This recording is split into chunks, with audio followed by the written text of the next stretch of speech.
Chapter 32:11. Book 1, Chapter 156 translated by Hypersheep 325 edited by Meiker. Zhao Fu smiled as he said, "Hurry! I'll wait here." Chris coldly harumphed. Following this, Chris picked out 50 or so elf women and came before Zhao Fu as she said coldly, "That's enough." Zhao Fu glanced at them and said unhappily, "I'm talking about all of them." Crazy glared at Zhao Fu and called over all of the women, including Tria, who had not come before, and the concubine, who had not yet appeared. There were 300 or so women in total. Zhao Fu smiled as he said, "Let's go." Chris coldly asked, "Go there? Also, we've agreed to become your women, but we won't be separated from the team. This is our only condition. If you don't agree, you can kill us."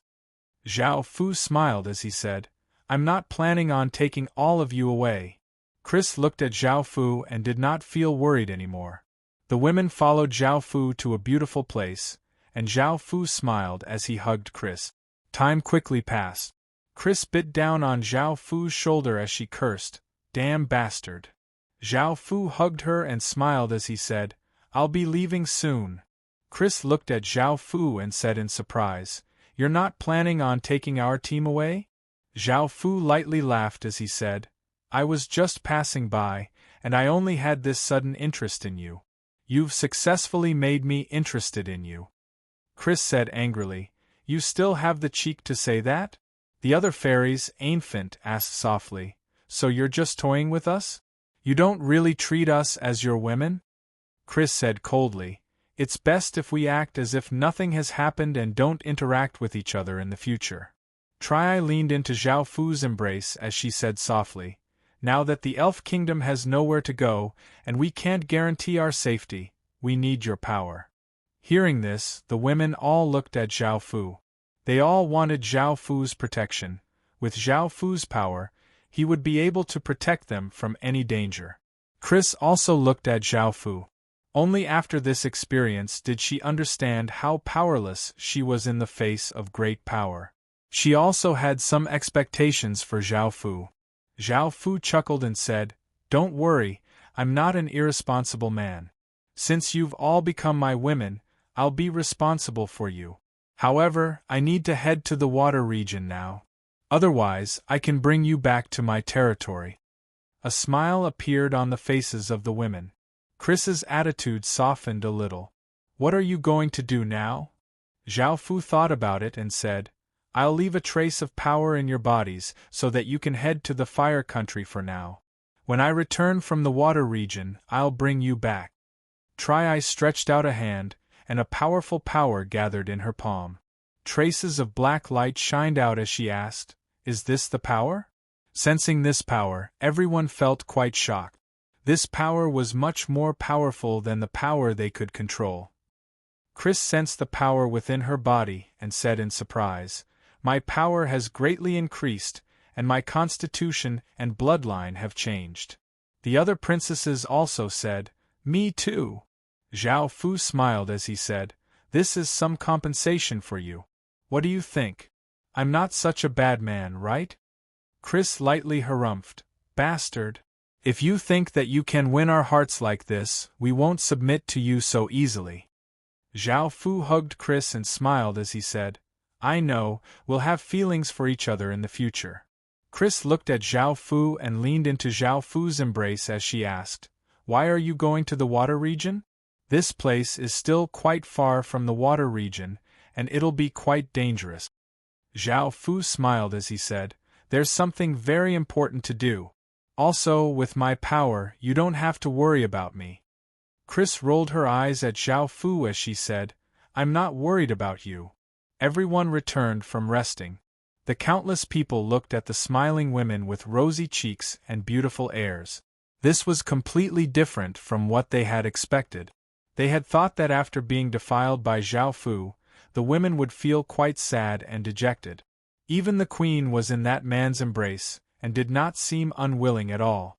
How had that man done this? After Zhao Fu returned to the group, he gave them many good things, such as blood spirit pills that could increase cultivation and philosopher's stones that could deal with the goldsmith race. These things immediately changed everyone's attitude towards Zhao Fu. Even though Zhao Fu had humiliated them, Zhao Fu had given them too much. It was time to part. Zhao Fu said, "I'm going now." Chris said gently, "Be careful on the road." Zhao Fu smiled as he nodded. "You should head to the fire country as soon as possible in case you encounter other dangers." Chris replied, "Understood." I smiled as she said, "Sir, you can come back early. You can come back earlier, we will wait for you." Zhao Fu lightly laughed, "All right." After Zhao Fu left, Chris felt a trace of reluctance in her heart. I smiled as she said, "Queen, let's leave early as well." Chris suddenly asked, "What do you think of him?" I smiled as she said, "With Sir's looks and demeanor, there's no woman who wouldn't be moved. Adding on his immense power, no one can refuse him. Even though he's a bit domineering, he treats us very well." Hearing this, Chris understood and said, "Let's go." The group changed directions and headed towards the fire country. At that moment, the fire country's queen, Huadongmei, heard a guard report that a group of people had come to the fire country, saying that a person called Zhao Fu had asked them to come. Hearing Zhao Fu's name, Huadongmei smiled. It had been a while since she had seen him and she missed him. She immediately had that group of people enter. This group of people was Yu Muxian's group. Within the palace, Huadongmei felt quite disappointed and asked curiously, "Who are you?" Yu Muxian replied, "We were a group of fugitives who met Zhao Fu, and he told us to come here." Huadongmei looked at Yu Muxian and quickly understood. She smiled as she said, You can stay in the fire country and don't worry about danger." Yu Muxian smiled as she said, "Thank you, Queen." Huadongmei then asked, "What is he doing there?" Looking at Huadongmei's expression, Yu Muxian understood that Huadongmei and Zhao Fu's relationship was not ordinary, so she simply told her that Zhao Fu was going to the water country. Hearing this, Huadongmei felt even more disappointed. Zhao Fu was going to the water country, and she did not know when they would meet again. Yu Muxian took her people back first. With the protection of a kingdom, they felt completely at ease, and they felt that the tiredness of the journey had been worth it. Huadongmei missed Zhao Fu. If she had known that Zhao Fu would be away for so long, she would have taken the initiative to go to the Qin kingdom. However, she did not know that the person she missed had sent a group of people to the fire country. Chapter 32:12 Book I Chapter 157 Zhao Fu flew to a new place and saw many people gathering there. After asking around, he found out that there was a holy spring called the Spring of Life and Death, and it was rumored that it had the effect of bringing the dead back to life. Now, the Card World, Alchemy World, and Heaven Awakened World wanted to monopolize this holy spring. The three sides were preparing to fight over this holy spring. Zhao Fu was quite interested in this and also flew towards that place. Zhao Fu came to a land of death. Why was this place called a land of death? It was because there were no plants or animals here. The ground was black and gave off a dense, deathly aura. It seemed that the effects of the life and death spring were pretty good, as it had sucked away the life force of a large area. Continue to fly. More and more people arrived. It was not just people from the Heaven Awakened world, but also people from the Card World and Alchemy World. There was a 10 or so meter wide spring at the center, and black spring water continuously flowed out of it. It gave off an extremely dense deathly aura, and if Zhao Fu had not heard of this spring, he would have thought that it was a dead spring. Now, this spring was protected by an array formation. On the Heaven Awakened world side, a tall and well-built big man called out angrily, "Your Card World and Alchemy World invaded our Heaven Awakened world and want to steal our holy fountain. You're going too far." A tall and thin man from the Gold Refiner clan, whose upper half of his face was made of metal, sneered. "You can blame us for this? You are the ones who are useless."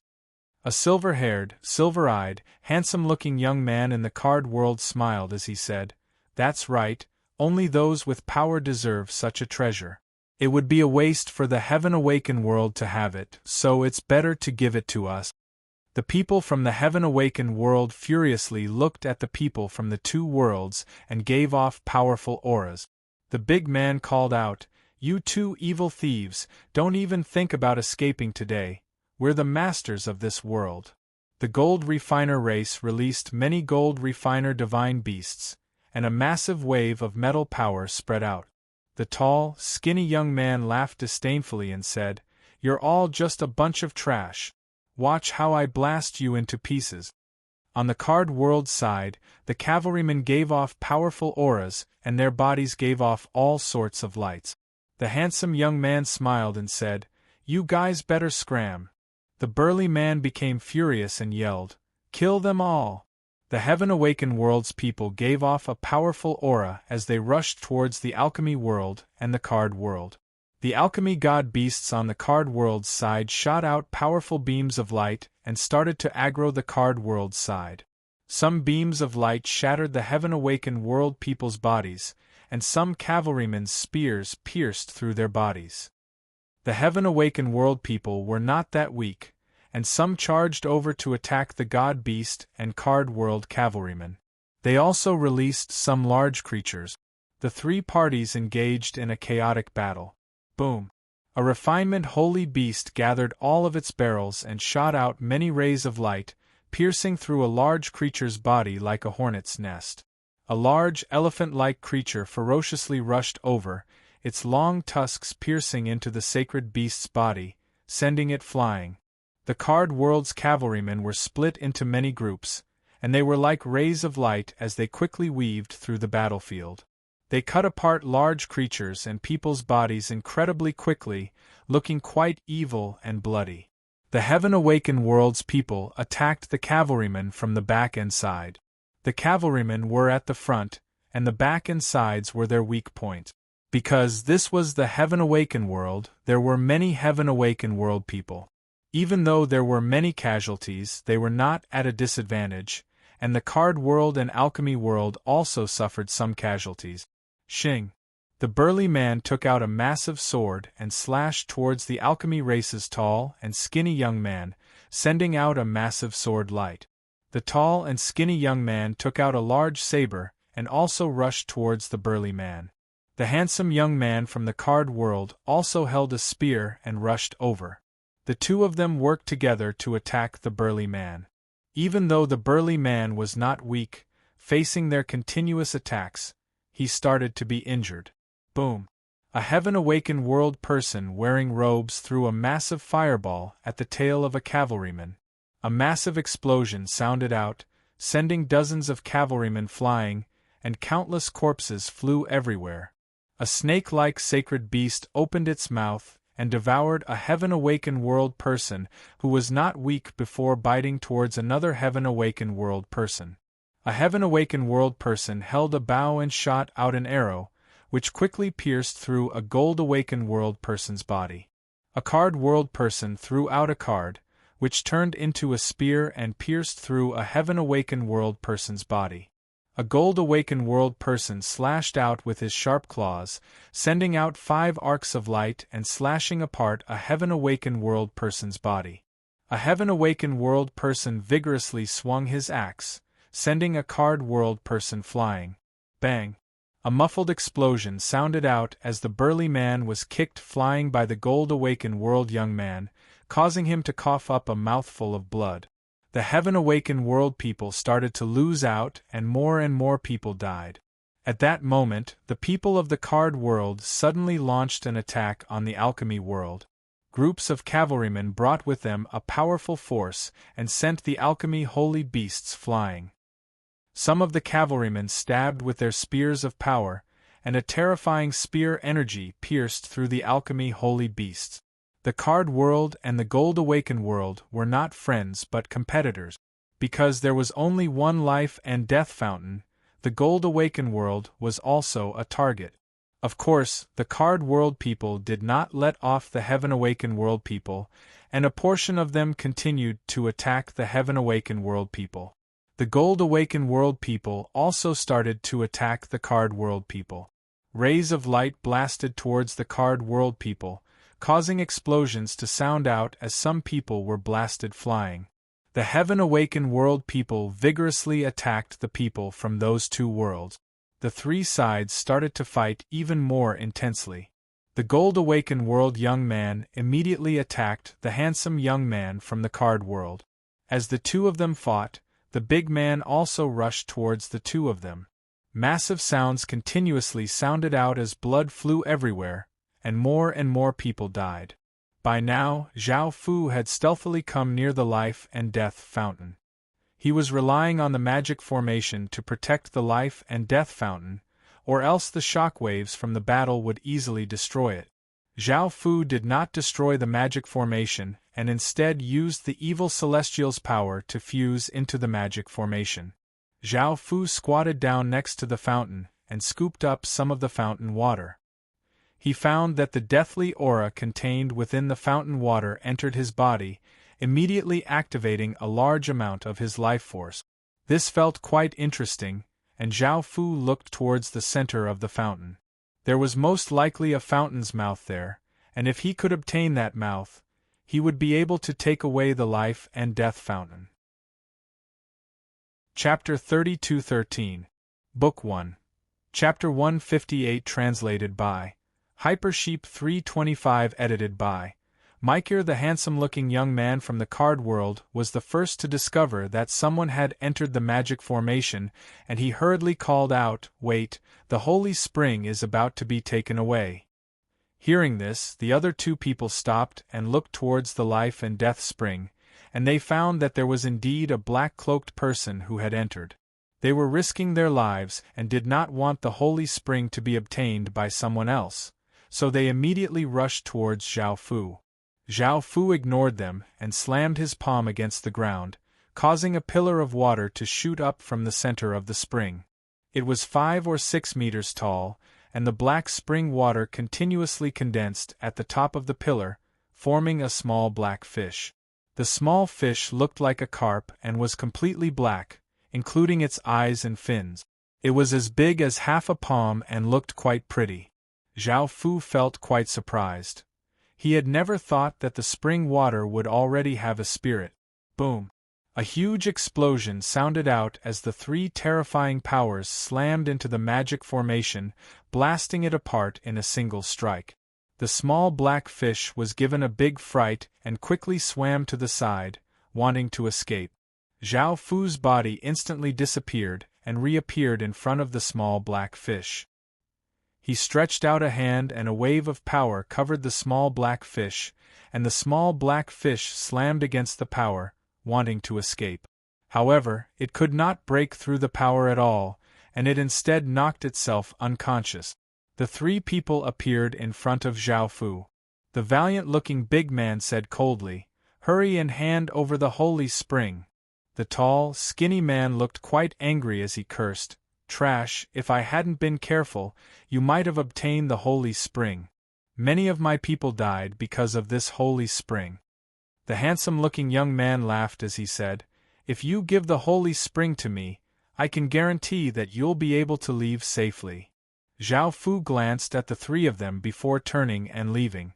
Seeing that Zhao Fu did not place them in his eyes, the three of them felt quite angry and brought with them a massive wave of power as they blasted towards Zhao Fu. Bang! Bang! Bang! Zhao Fu turned and waved his hand, and an even more terrifying power blasted towards the three of them, sending them flying back. They coughed up large mouthfuls of blood and looked at Zhao Fu with pale faces. The people on the battlefield stopped and looked at Zhao Fu. Boom, boom, boom. The alchemy divine beast took the initiative to attack. Countless beams of light emitted a destructive aura as they rapidly blasted towards Zhao Fu, as if they wanted to destroy everything. Bang, bang, bang. Many explosions sounded out as explosive power spread out, causing the ground to crack and light to shoot out in all directions. Shockwaves spread out. Everyone looked ahead nervously. With so many alchemy divine beasts attacking at the same time, they should be able to finish him off. But when the shock wave subsided and the dust settled, Zhao Fu was standing in the same place as if nothing had happened. There was not even a speck of dust on him. Everyone's expressions changed. So many terrifying attacks were actually unable to harm him? How could he? Boom! A group of cavalrymen gave off a powerful aura as they shot towards Zhao Fu like an unstoppable ray of light. Zhao Fu stretched out his other hand and a powerful force surged out, condensing a demon sword above Zhao Fu's palm. Zhao Fu then swung his hand. Boom! The demonic sword instantly sliced through the void, and the terrifying sword force also instantly sliced many of the cavalrymen into pieces. Blood splattered everywhere, and the scene was extremely bloody. Roar! Roar! Roar! The large creatures gave off massive roars and ferociously charged at Zhao Fu. Their terrifying auras caused people's hands and feet to feel cold, and they felt terror in their hearts.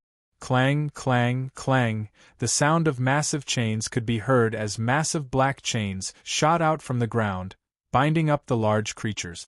The large creatures struggled but could not break free from the chains. Because they were from the Heaven Awakened world and could deal with the alchemy world and the card world, Zhao Fu did not kill them and only used the chains to bind them. Everyone looked at Zhao Fu in shock and did not dare to attack Zhao Fu anymore. The power that Zhao Fu had unleashed was simply too terrifying, and it made people feel suffocated. Just Zhao Fu alone was enough to suppress the entire battlefield. Zhao Fu said, "Anyone else who wants the spring can come and take it."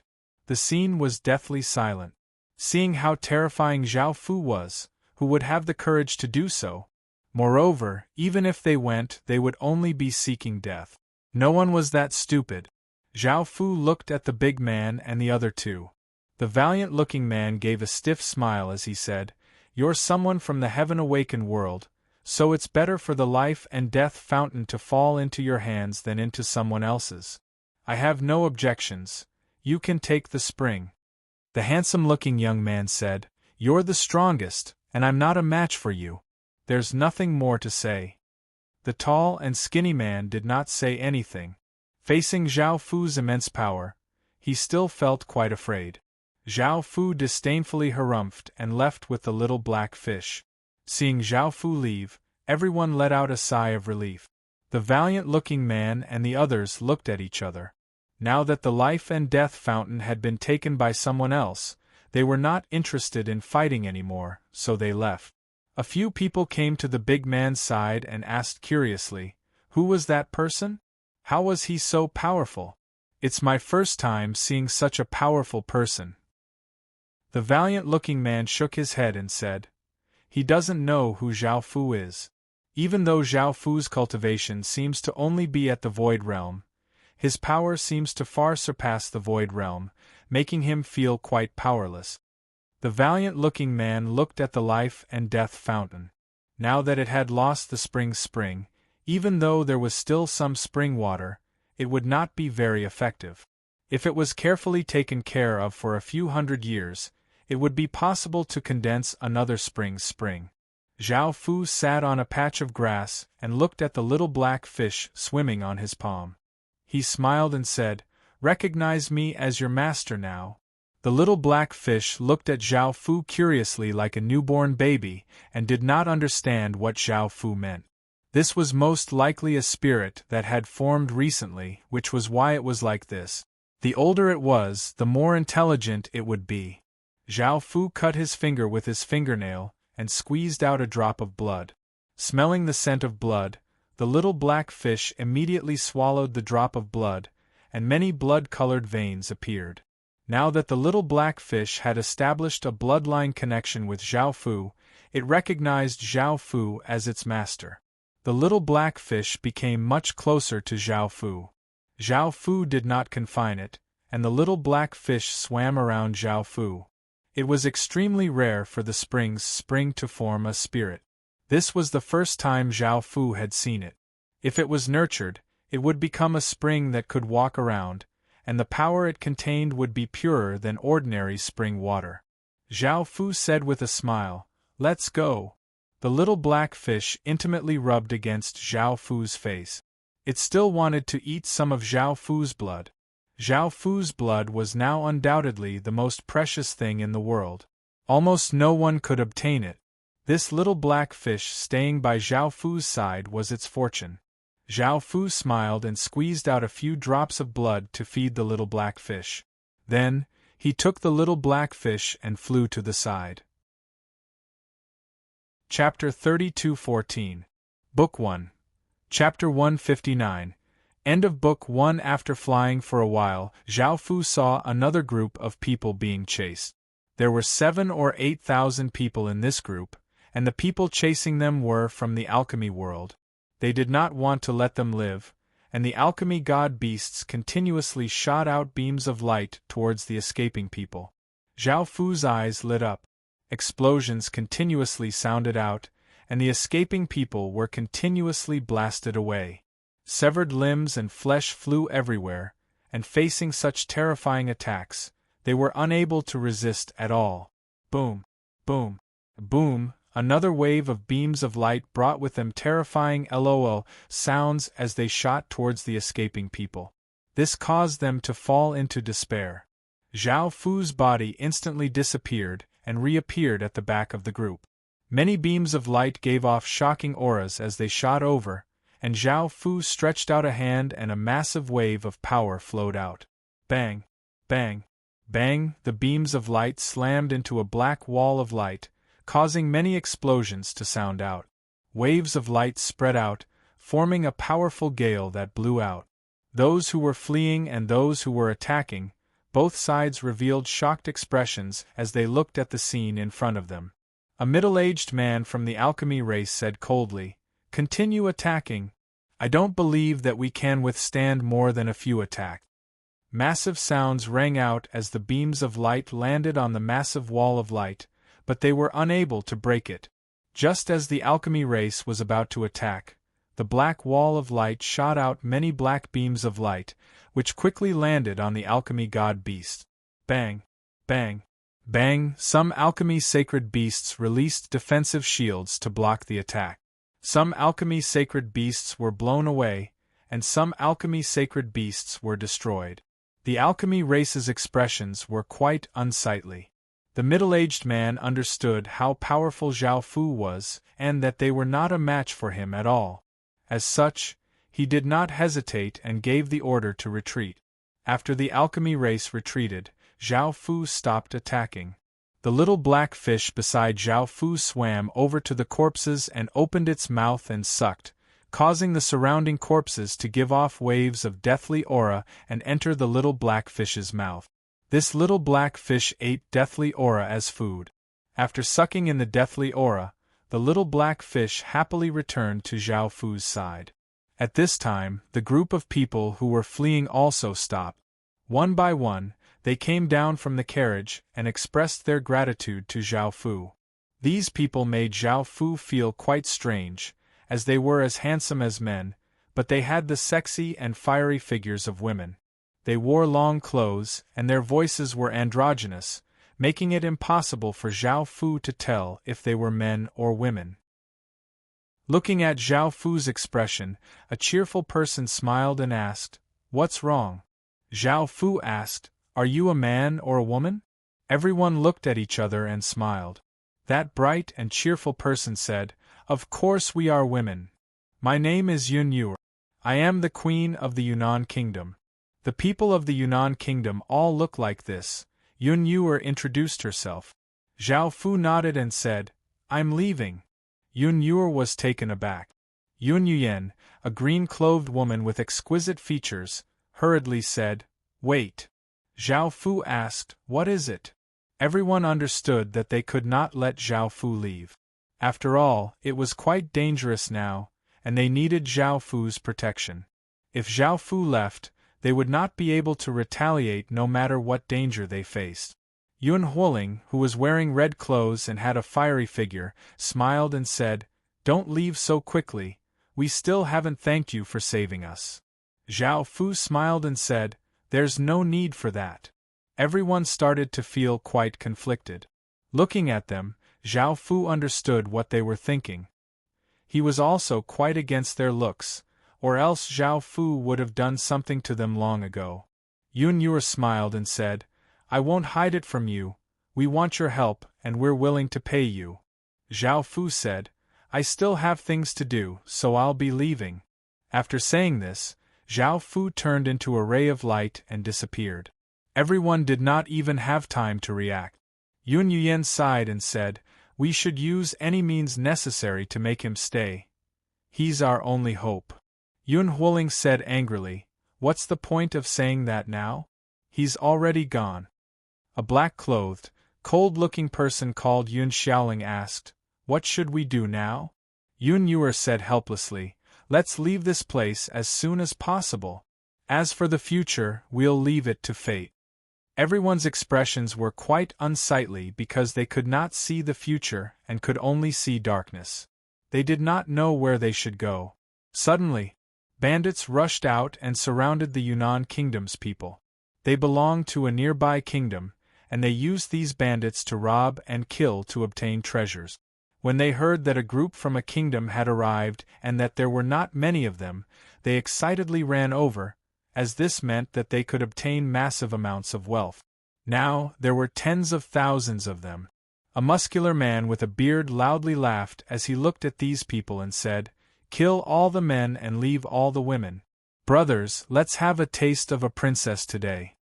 The surrounding bandits all cried out in excitement. Yun Yuer and the others' expressions were quite unsightly. They had never thought that as soon as Zhao Fu left, they would encounter such danger. They were simply too unlucky. At the same time, they regretted not leaving Zhao Fu behind. With him here, they would not have to worry about these bandits. Yun Yuer immediately ordered the group to form a defensive formation. The bearded man hesitated before loudly yelling, brothers, charge! The bandits rushed at the Yunnan kingdom's people, and both sides began to fight intensely. The sounds of weapons colliding continuously sounded out, and the sounds of fighting could be heard everywhere. A Yunnan kingdom soldier stabbed his spear through a bandit's chest, while a bandit hacked down on a Yunnan kingdom soldier's head. A Yunnan kingdom soldier vigorously sent a bandit flying, but he was immediately killed. A bandit kicked a Yunnan kingdom soldier's chest and kicked him to the ground. A Yunnan kingdom soldier swung his saber and killed a bandit, while a bandit slashed out with his sword and slit a Yunnan kingdom soldier's throat. A bandit loudly shouted and forcefully hacked down on a Yunnan kingdom soldier's chest with an axe, causing blood to spurt out. A bandit swung his saber and chopped off a Yunnan kingdom soldier's arm. The Yunnan kingdom soldiers were not weak, but after being attacked by the gold refiners, most of them were injured. The group of bandits were not weak either, as they were not ordinary bandits. They had the support of the kingdom, and with their numbers, the Yunnan kingdom was at a disadvantage. The bearded man ferociously rushed over and with a few slashes, he killed a few Yunnan kingdom soldiers. Yun Xiaoling wielded a sword and rushed over, saying, I'll block her.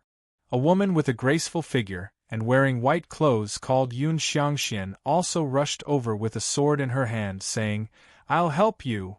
The two of them attacked from the left and right. Chapter 32:15. Book 1. Chapter 160 translated by Hypersheep 325 edited by Micure. Apart from the women who did not know how to fight, everyone else rushed up to fight the bandits.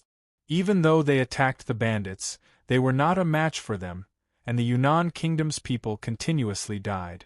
Yun Yuer slashed out with her sword and killed 5 or 6 bandits. One of the bandits jumped to the side and slashed at Yun Yuer, who quickly dodged. A man called Yun Shao, who was wearing a blue robe and had an elegant temperament, was kicked away by a bandit. Blood flowed from the corner of his mouth, and he fell near Yun Yuer. Yun Yuer stabbed her sword through the bandit's chest. Yun Zhao's face was pale as he stood up and said, Let's run. It's best if we can escape, or else we'll all die here. Yun Yuer understood that they were in a dangerous situation and was about to give the order. Arg! Many screams sounded out as a group of demon creatures came out of nowhere and savagely attacked the bandits, causing them to quickly die. Yun Yuer looked up and saw Zhao Fu appear in the sky.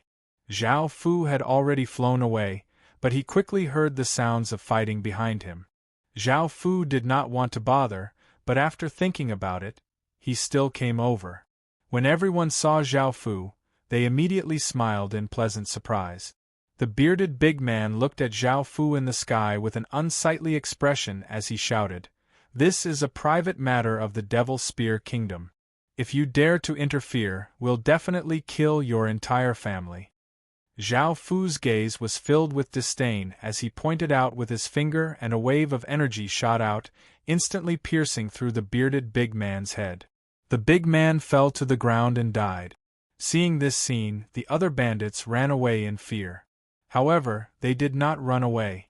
The demons ferociously chased after them, biting their throats and drinking their blood. A sharp claw pierced through their chests and cut off their heads, and the bandits were quickly killed. The battle was over. Zhao Fu flew down. Some of the women could not help but throw themselves into Zhao Fu's arms. Zhao Fu had saved them twice in times of danger. They were extremely grateful to Zhao Fu, and they did not want Zhao Fu to leave again. Zhao Fu looked at the girls who were hugging him and smiled helplessly. "What's wrong?" Yun Huoling's eyes flickered with tears as she said, "Don't leave us. Can you stay?" Zhao Fu said, "I really have something to do. I can't stay by your side." Yun Yuer stood at the side and said, "Thank you very much for saving us twice." Zhao Fu said, "You're welcome. I didn't fly far anyway. When I heard the sounds of battle, I immediately returned." Yun Yuer smiled and said, "Do you really not have anything you want? We can help you fulfill all your requirements." Zhao Fu smiled. "I don't have anything else I want." Yun Xiao smiled and said, "There are too few good people like you. I also admire people like you very much." Hearing this, Zhao Fu smiled faintly. At this moment, the sky gradually darkened, and a few stars appeared in the light blue sky. Yun Yuer said, "It's getting dark now. You should wait until tomorrow before leaving." Everyone looked at Zhao Fu in anticipation. Zhao Fu smiled and nodded. Everyone heaved a sigh of relief and smiled. Then, everyone walked for a while and found a hidden place to rest. The tent was quickly set up, and the bonfire was also lit. The girls took out Yunnan country's fine wine to entertain Zhao Fu. They were also very enthusiastic and kept feeding Zhao Fu wine and meat, as if they wanted to get Zhao Fu drunk. Unfortunately, Zhao Fu's physique did not allow him to get drunk. Instead, it was the girls who were a little drunk. Yun Yuer pushed Zhao Fu to the side and looked at Zhao Fu's perfect face. She blushed and said, "Don't go, okay?" Zhao Fu looked at Yun Yuer and was about to speak. However, Yun Yuer stopped him. Late at night, the bonfire's flames illuminated the surroundings. The heat dispelled the cold, and it felt warm. There were about 100 girls beside Zhao Fu. Yun Yuer nestled in Zhao Fu's arms and blushed slightly. "Are you satisfied with this repayment?" Zhao Fu smiled and nodded. Although he was a little resistant to their looks, he had a different feeling. Yun Xiao blushed and said, "I feel like I've fallen in love with you. What should I do?" Zhao Fu smiled and said, "Then be my woman." Yun Xiao nodded happily. Yun Yuer blushed and said, "I really don't know where you get your charm from. Now we really want to be your women. We don't just need your protection. We really like you." Zhao Fu smiled and said, "Yes, I know." Yun Xiaoling looked at Zhao Fu. "What do you think we should do in the future? We'll listen to you." Yun Huoling hugged Zhao Fu affectionately and said, "You won't leave us now, right?" Zhao Fu chuckled and said, "I'm heading to the water body for something very important. It's not that I don't want to bring you guys along, but it's too dangerous. Don't worry, I'll ensure your safety. You can head to the Fiery Kingdom." Hearing this, the girls were unwilling. However, after hearing the reason why Zhao Fu wanted to leave, they did not insist. They believed that Zhao Fu would protect them. Yun Yu hugged Zhao Fu and said with a smile, "Thank you so much." Zhao Fu laughed. The next day, Zhao Fu left Yun Yu and the others and continued flying towards the water body. Yun Yu followed the information given by Zhao Fu and headed towards the Fiery Kingdom. However, not long after they left, they were surrounded by a group of mountain bandits. There were more than 200,000 of them, and the leader was a woman with a sexy figure. She only covered her important parts with a few pieces of cloth and carried a large axe. She looked very valiant. She was called Fierce Seven. Fierce Seven said with a ferocious expression, "You're the group of people who escaped from the kingdom? So my men were also killed by you guys, right?" Yun Yu and the others were surrounded by such a large number of mountain bandits. Their expressions were quite unsightly and they started to worry. They were too unlucky. At first, they had been chased by the gold refiner race, then surrounded by mountain bandits, and now they were surrounded by mountain bandits again. Last time, there had only been tens of thousands of mountain bandits, and it had been very difficult for them to resist. Now that there were 200,000 of them, they had no hope at all. Yun Yu said coldly, "We can give you the treasures, but please let us off this time." There were a few ferocious-looking women beside Fierce Seven. They were called Fierce One, Fierce Two, Fierce Three, Fierce Four, Fierce Five, and Fierce Six. Fierce One said viciously, "Do you think you can just leave after killing our people?" Fierce Three evilly laughed and said, "If we sell them to a brothel, they should be worth a lot of money." Fierce Five coldly laughed and said, "Isn't this too easy on them? I think we should just let us brothers have some fun. Just kill them, or else we won't be able to vent our anger." The mountain bandits happily shouted, "Thank you, fifth leader." They looked at Yun Yu and the other women with lustful eyes. Chapter 32:16. Book 1. Chapter 161. Killing Fierce Seven called out, "Kill all the men and leave those stinky women." After receiving this order, the bandits looked incredibly excited and roared as they rushed at Yun Yu and the others, giving off massive auras. Seeing so many people rush over, Yun Yu and the others' expressions were quite grim. Boom! A massive explosion sounded out as waves of black aura flowed out of the women's bodies and floated into the sky, and a powerful sovereigns might spread out. Yun Yu and the others looked at their bodies in shock. Large amounts of black aura gathered in the sky, and heaven and earth power flooded in like a flood, causing massive ripples to shake the surroundings. A massive black dragon appeared in the sky. It was covered with jet-black dragon scales, and its eyes were like stars and its horns were like black iron. Its body was incredibly powerful, and it gave off a domineering, noble, and supreme emperor's aura.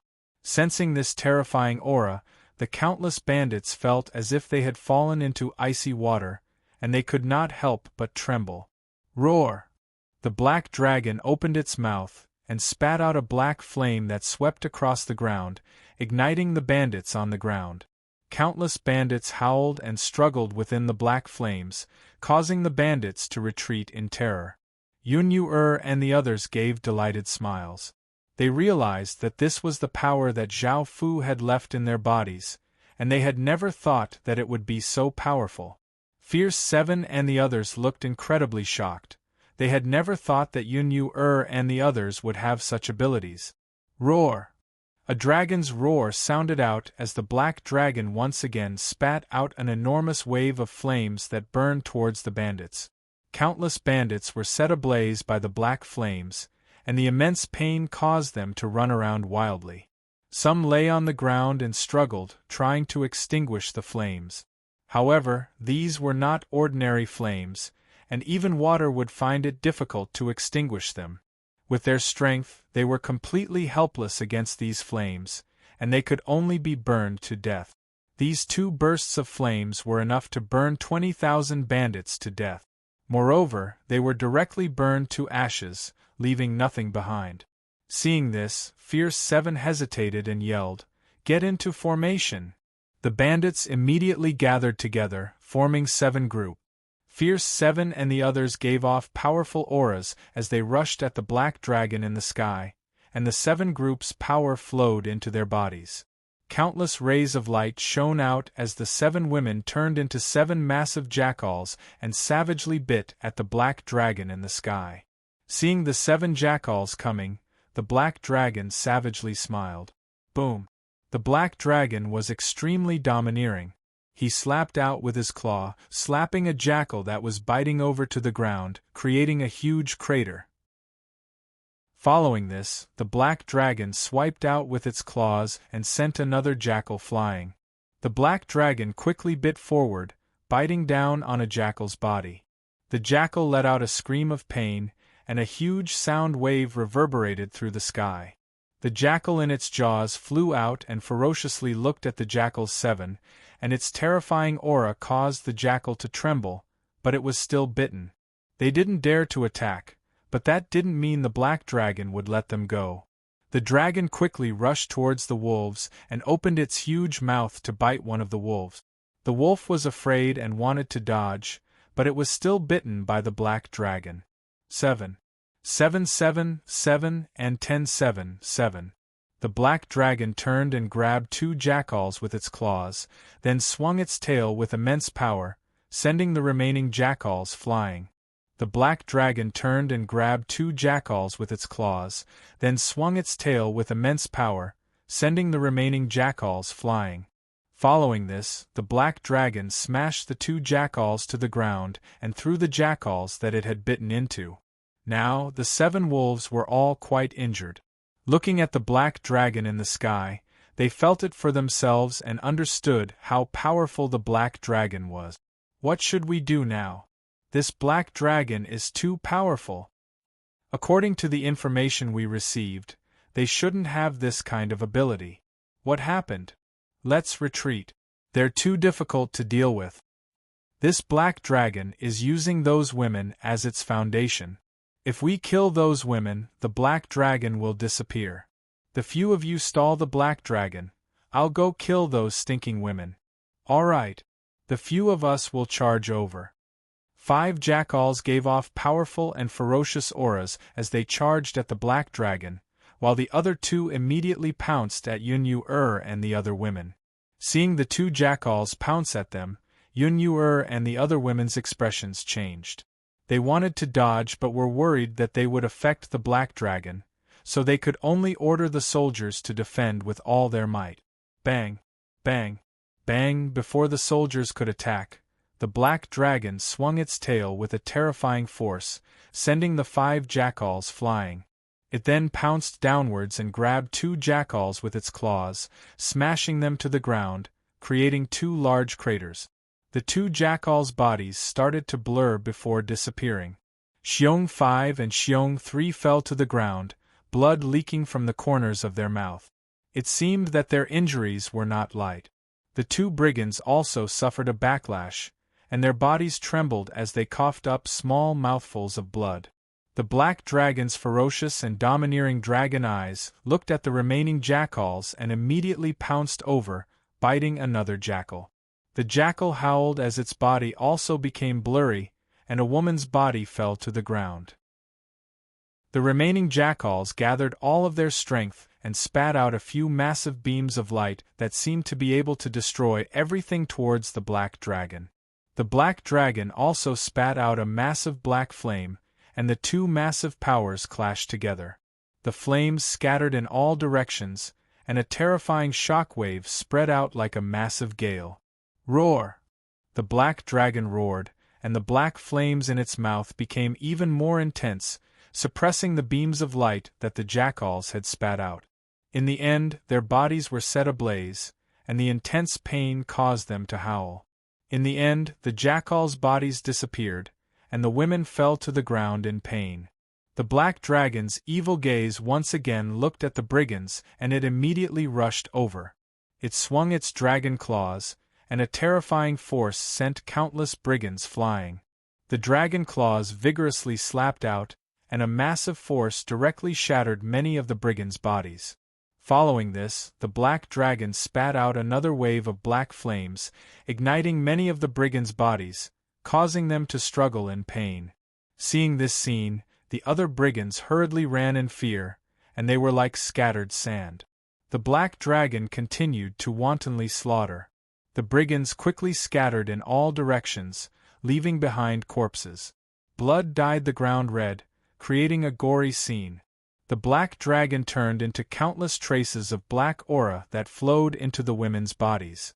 Seeing this, Yun-Yu and the others could not help but feel admiration for Zhao Fu. This was just the power that Zhao Fu had left in their bodies, yet it had such shocking destructive power. At that moment, 10 or so soldiers brought Xiong 7 and the other women to Yun-Yu. Yun-Yu looked at the wretchedly injured Xiong 7 and the other women and smiled as she said, "What do you have to say now?" Chapter 32:17. Book 1, Chapter 162. Killing Fierce 7 coldly harumphed, "If you want to kill us, then kill us. Don't waste words." Yun Xiaoling said coldly, "It's not that easy to die. What did you say you were going to do to us? Now you can play with us soldiers." Hearing this, Fierce 7 and the other women's expressions changed. Yun Huoling lightly laughed, "We can also cripple their cultivations and throw them into brothels." Fierce 7 said furiously, "You lowly women, I'll definitely make you die even more horribly." Fierce 3 coldly laughed and said, "I curse you to suffer the same fate. Don't think that you can escape this region." Yun-Yu looked at Fierce 3 and said, "I know you want to use the kingdom to threaten us, but we'll immediately change directions. I don't believe that the kingdom will dare to chase after us for you." Fierce 3 gloomily looked at Yun-Yu and said, "Just you wait. When the time comes, you'll die just like us." Fierce 1 furiously yelled, "If you have the ability, then kill us now." Yun-Yu lightly laughed and was about to say something to kill these women. A person suddenly appeared in the sky, and the women sensed it and looked up. Seeing that Zhao Fu had returned, they gave happy smiles. "Why did you come back?" Yun-Yu asked as she smiled. Zhao Fu landed on the ground and smiled as he said, "I sensed that you were in danger, so I came back to take a look." Yun-Yu went up and hugged Zhao Fu. "The power you left in our bodies is very powerful, and you saved us once again. Thank you." Zhao Fu lightly laughed and said, "With our relationship, there's no need to be so courteous with me." Yun-Yu's face became slightly red. The other women also came over. Zhao Fu looked at Fierce 7 and asked in confusion, "Who are they?" Yun-Yu gave a simple explanation of what had happened, and Zhao Fu lightly laughed. "Then leave them to me." Yun-Yu smiled and said, "All right, consider it a gift for you." Fierce 7 and the other women looked at Zhao Fu strangely and did not know who Zhao Fu was. However, after hearing that the domineering sovereign power came from him, they understood that he was definitely very terrifying. Yun Huoling's face was red as she said, "Husband, I miss you again." Zhao Fu chuckled and ordered the soldiers to clean up the battlefield while he and the girls walked towards the forest at the side. 10 hours later, Zhao Fu hugged Yun-Yu and said, "You guys have really encountered a lot of danger." Yun-Yu nodded. "Yes, perhaps we were too unlucky. If it weren't for you, we would have been dead." Ferocious 7 lay on the other side of Zhao Fu and looked at Zhao Fu as he cried out, "Hey! What do you plan to do with the 7 of us?" Fierce 2 smiled and said, "With a man like you, we won't lose out at all. Instead, we have a great advantage. Right now, I don't have any other requests. I just hope that you can kill us quickly." Zhao Fu thought about it and said with a smile, "We will kill you, but you will become the Queen's guards in the future to protect them." Fierce 7 said coldly, "In your dreams. It's impossible." Zhao Fu smiled and said, "You don't have the right to refuse." Fierce 7 looked at Zhao Fu and asked, "What do you mean?" Zhao Fu smiled as he said, "You have a trace of my power within your bodies, and that power will control you and make you listen to the Queen's orders." Fierce 7 cursed, "Bastard." Yun-Yu said happily, "Thank you, husband. I'm very satisfied with these guards."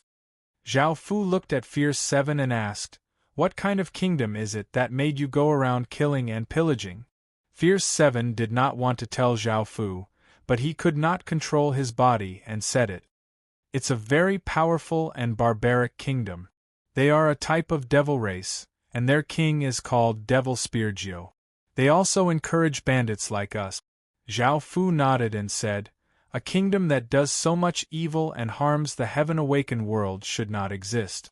I didn't want to care about these things, but since they offended me, they must pay the price. Fierce 7 looked at Zhao Fu and asked, what do you want to do? Zhao Fu smiled as he said, I want them to have a taste of what it's like to perish. Everyone looked at Zhao Fu in shock. Yun Yuer asked curiously, what do you plan to do, husband? Zhao Fu smiled as he said, I plan to ally with a few card factions and alchemy factions to attack the Devil Spear Kingdom. Yun Yuer asked curiously, husband, you're someone from the heaven-awakened world. Will they listen to you? Zhao Fu said, I'll help them attack and I don't want anything. In front of massive benefits, they'll most likely participate. Fierce 7 said angrily, you're actually helping outsiders attack your own faction? Zhao Fu smiled as he said, it's good for the heaven-awakened world if there are fewer kingdoms like this. Don't you also go around killing and pillaging? Yun Yuer thought for a moment before saying, husband, I think we should forget about it. Aren't you in a hurry to go to the water region? There's no need to waste so much time. Also, even though the Devil Spear Kingdom has done many evil things, it can still defend against the invasion of two worlds. Yun Xiao said, we'll change our route and won't contact the Devil Spear Kingdom. Zhao Fu thought for a moment before saying, all right, I'll let him off this time. Fierce 2 lightly harumphed, I want to see if you have that kind of ability. Perhaps you'll be captured and killed by the alchemy faction. Zhao Fu could not help but lightly laugh. Are you doubting my ability? A pure alchemy bloodline aura spread out from Zhao Fu's body, and his bloodline seemed to be even more terrifying than a sovereign bloodline. Fierce 2's expression fell as he cried out, you're from the alchemy race? Yun Yuer and the other women's expressions also fell. Zhao Fu smiled as he said, I'm from the heaven-awakened world, but I also have a pure bloodline from the alchemy race. With my bloodline, no one from the alchemy race will kill me. Yun Yuer let out a sigh of relief and asked curiously, husband, we've always been curious about your identity. Can you tell us who you are? Zhao Fu smiled as he said, you'll know after you go to the Fire Nation. Yun Yuer nodded. Zhao Fu looked at Fierce 7 and the others and said, be good and obedient in the future, and I won't mistreat you. They had just experienced Zhao Fu's alchemy bloodline that surpassed the sovereign bloodline and understood that Zhao Fu's identity was incredibly terrifying. At the very least, he was an imperial prince, and if Zhao Fu said he could destroy a kingdom, it was possible. They did not doubt him at all. The little black fish swam over from the side, where it had been devouring the deathly aura. Zhao Fu stretched out a finger and stroked the little black fish's head a few times, and the little black fish looked quite satisfied. Zhao Fu smiled and said, all right, I'm going to go now. I'm leaving.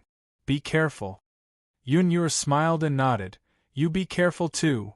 Zhao Fu then looked at Fierce 7 and the others and said, you don't need the formation's power to turn into wolves anymore, you can use the power I left in your bodies. Fierce 7 and the others sensed it and smiled in delight. Chapter 32:18. Book 1. Chapter 163. Zhao Fu once again left. Yun Xiaoling lightly harumphed. I should have killed you guys long ago, but I never thought that I'd give you such an opportunity. Fierce 2 laughed as he said, that's right. I understand that sisters enjoyed themselves and did not suffer at all. Fierce 3 lightly laughed as he said, the thing is that you can't do anything to us right now. The power that Lord gave us is extremely powerful, and it's above King's power. We could never obtain such power in the past. Yun Huoling said angrily, don't go too far. Fierce 7 looked at Yun Yuer and said, All right, that's enough. That Lord told us to be their guards, so that we can properly protect them in the future. Hearing this, Fierce 2 and Fierce 3 did not say anything else. Yun said, "Let's go." They went around the Devil Spear Kingdom and headed towards the Fire Kingdom from another side. They now knew how powerful the power that Zhao Fu had given them was.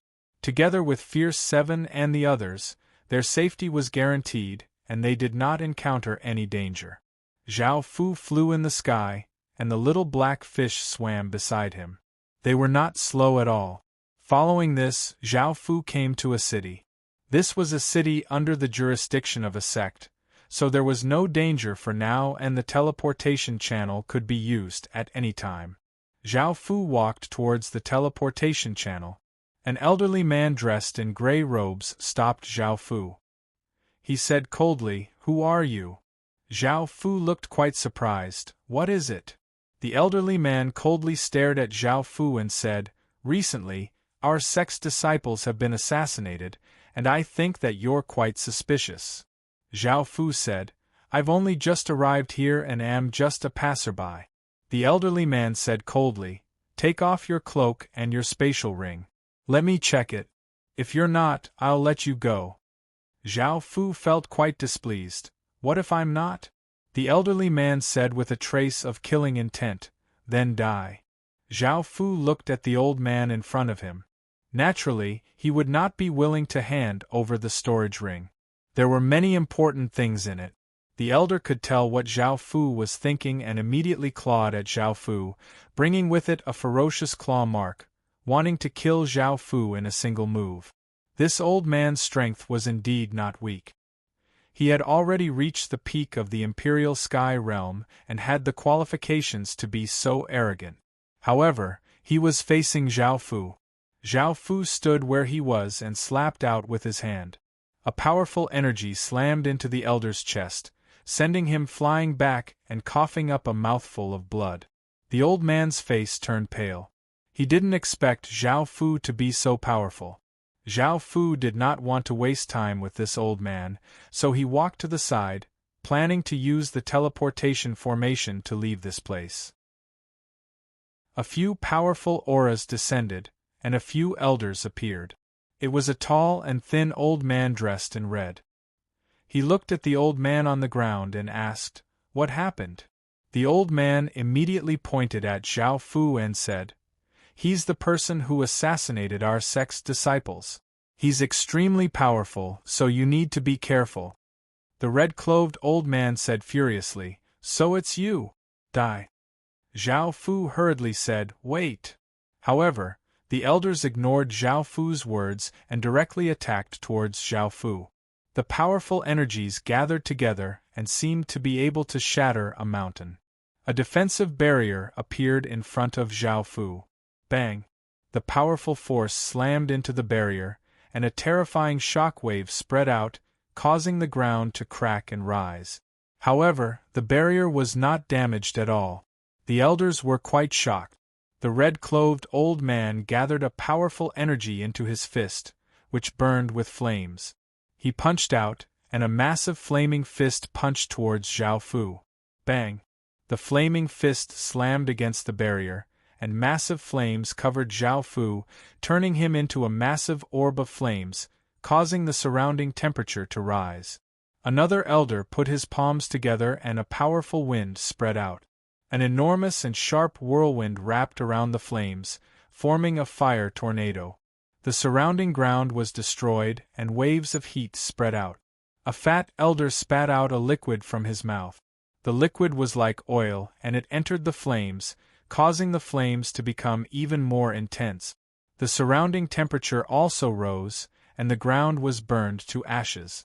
The last elder pointed his sword at Zhao Fu, and flying swords condensed in the air and flew towards the orb of flames. Boom! The flying swords flew into the fire tornado and combined with it, forming an enormous sword chi fire tornado. A terrifying aura spread out, and the surrounding area was destroyed by this power, creating a shocking scene. The red-clothed old man smiled confidently as he said, "Even though this person isn't weak, He has too little battle experience. If he takes our combined attack, he'll definitely die." Another elder coldly laughed as he said, "Since he dared to kill our sect's disciples, this is his fate." The fat elder said with some pity, "Killing him like this won't help us find out who ordered him to do it." Boom! A powerful energy exploded out, sending the countless flames flying. The elders hurriedly blocked, and the surroundings were set ablaze. Zhao Fu's body appeared, not injured at all. The old men looked at the scene in front of them in shock. Zhao Fu said with a trace of anger, "You asked for it." Just as he spoke, Zhao Fu appeared in front of the red-clothed old man and punched him.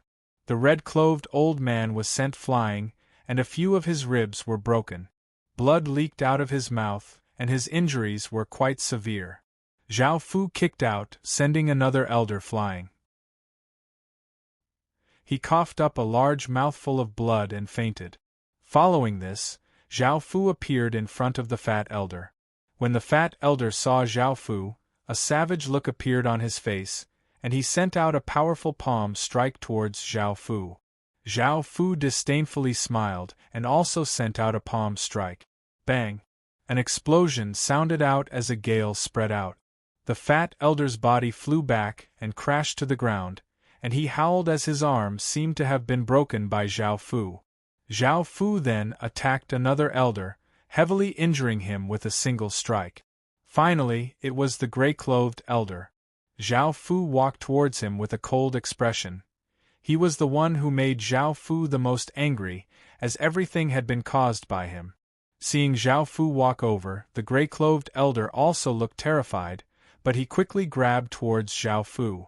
Zhao Fu sent the gray-clothed elder flying with a kick. The gray-clothed elder fell to the ground and coughed up a mouthful of blood before fainting. After dealing with the elders, Zhao Fu did not stay and immediately flew towards the teleportation channel. However, by the time Zhao Fu arrived at the teleportation channel, it had already been forbidden. Zhao Fu immediately sensed a few powerful auras gathering towards him. In the end, Zhao Fu could only escape from this city. Chapter 32:19. However, this region was under the jurisdiction of a sect. However, this region was under the jurisdiction of a single sect.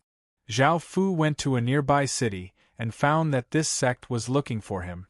If he went around this sect, it would take him a few days to get to the sect. Zhao Fu thought about it and decided to go around this sect. Staying here and fighting with this sect would only waste more time.